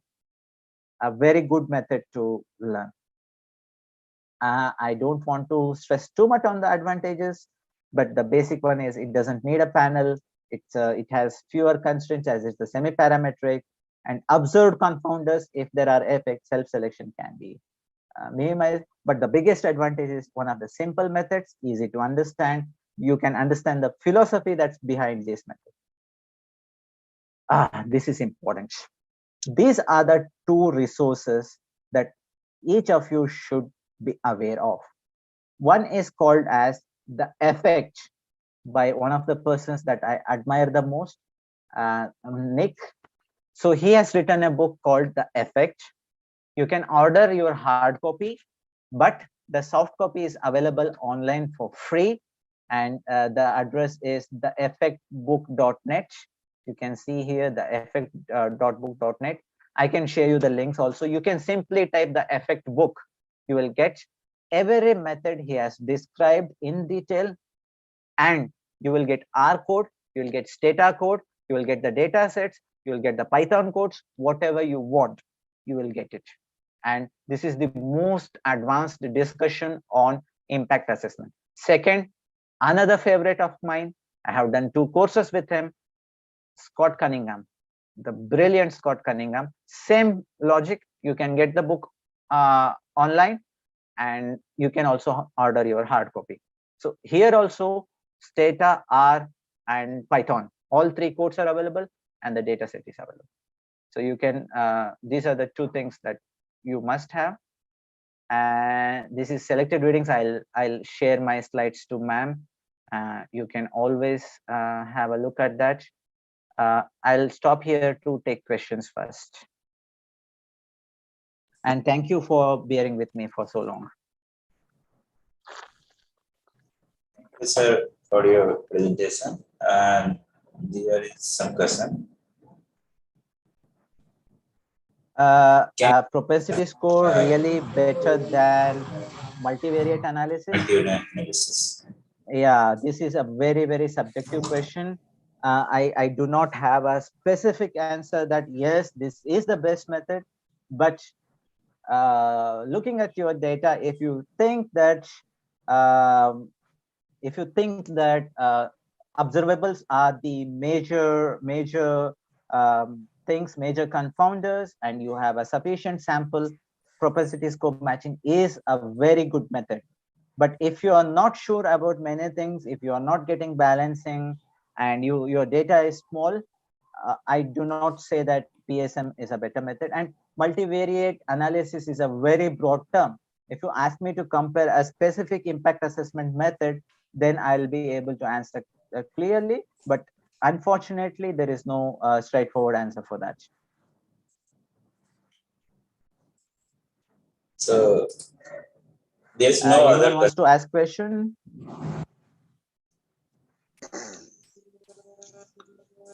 So anyone want to ask? How to eliminate the backdoor effects? Yeah. So backdoor is when you have confounders. Backdoor is when in your treated group, you have some other variables which are also different across treated and control. So if you go back to propensity score matching, what we are doing is we are doing a matching. And when you do matching, so automatically there is no difference in education. So that education backdoor is closed. There is no difference in terms of motivation. If you could include motivation as a variable, I don't know how do you construct motivation. But if you can take all those variables and include it in your matching and then match, your backdoors are closed. I'm not saying this is the only way to close backdoors. Backdoors can be closed by using instrumental variables. Instrumental variables are those variables which are like exogenous and they affect your treatment, that kind of thing. So even if you have a good instrumental variable, then also you can close the backdoors. Yeah. The doubt regarding assessing climate impact with respect to crops, animals. I think you can get in touch with me. It would be very difficult to explain that broad concept here, I think. Any more questions? I'll be happy to take. In what way PSM is better? Okay, yeah, please go ahead. Hello, sir. Yeah.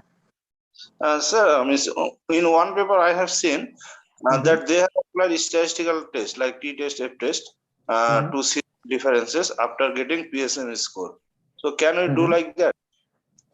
What t-test they are doing after getting propensity score is called as balancing test.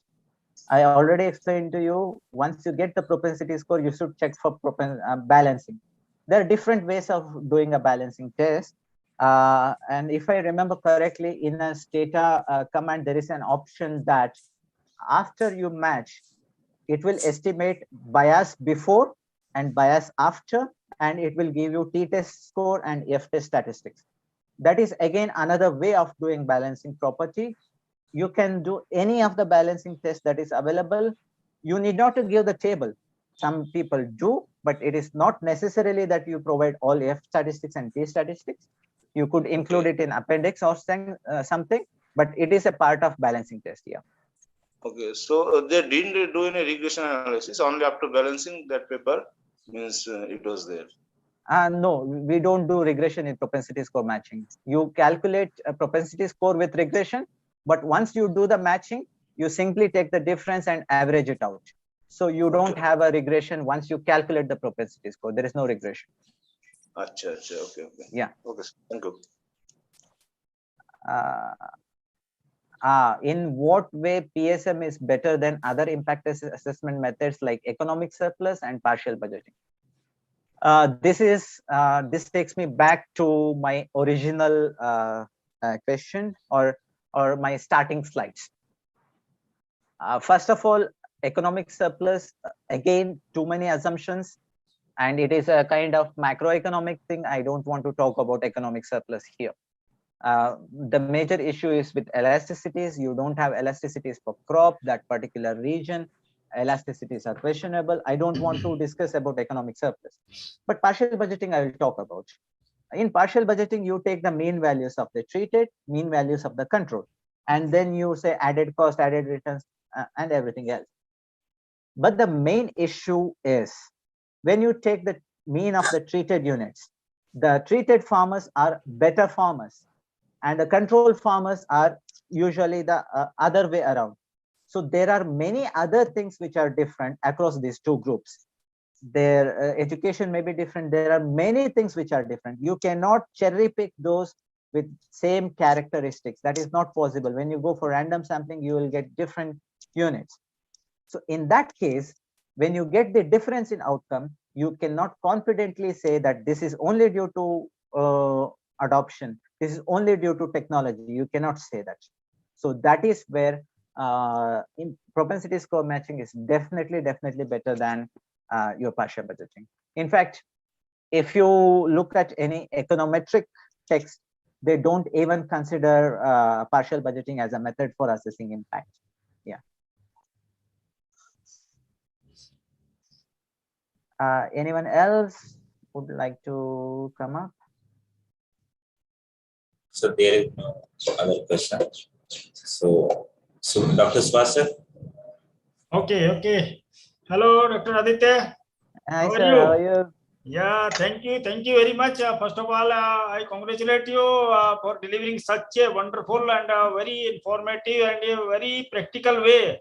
You have delivered the lecture. I think our participants might have benefited a lot out of it, and they will take it for their future programs for research and all. On behalf of participants, Dr. Aditya, and as well as on my personal behalf and as well as on behalf of my institute, we really thank you for delivering lecture, and I hope in future also will be having a close collaborations, and our participants also will be having contact you, because many queries they will be having afterwards also. So we may trouble you again, and we'll bring some questions, whatever our participants ask to you. I hope you will be happily reply all those things, all queries. And at the end, I once again thank you. Thank you very much for delivering such a wonderful lecture. Thank you.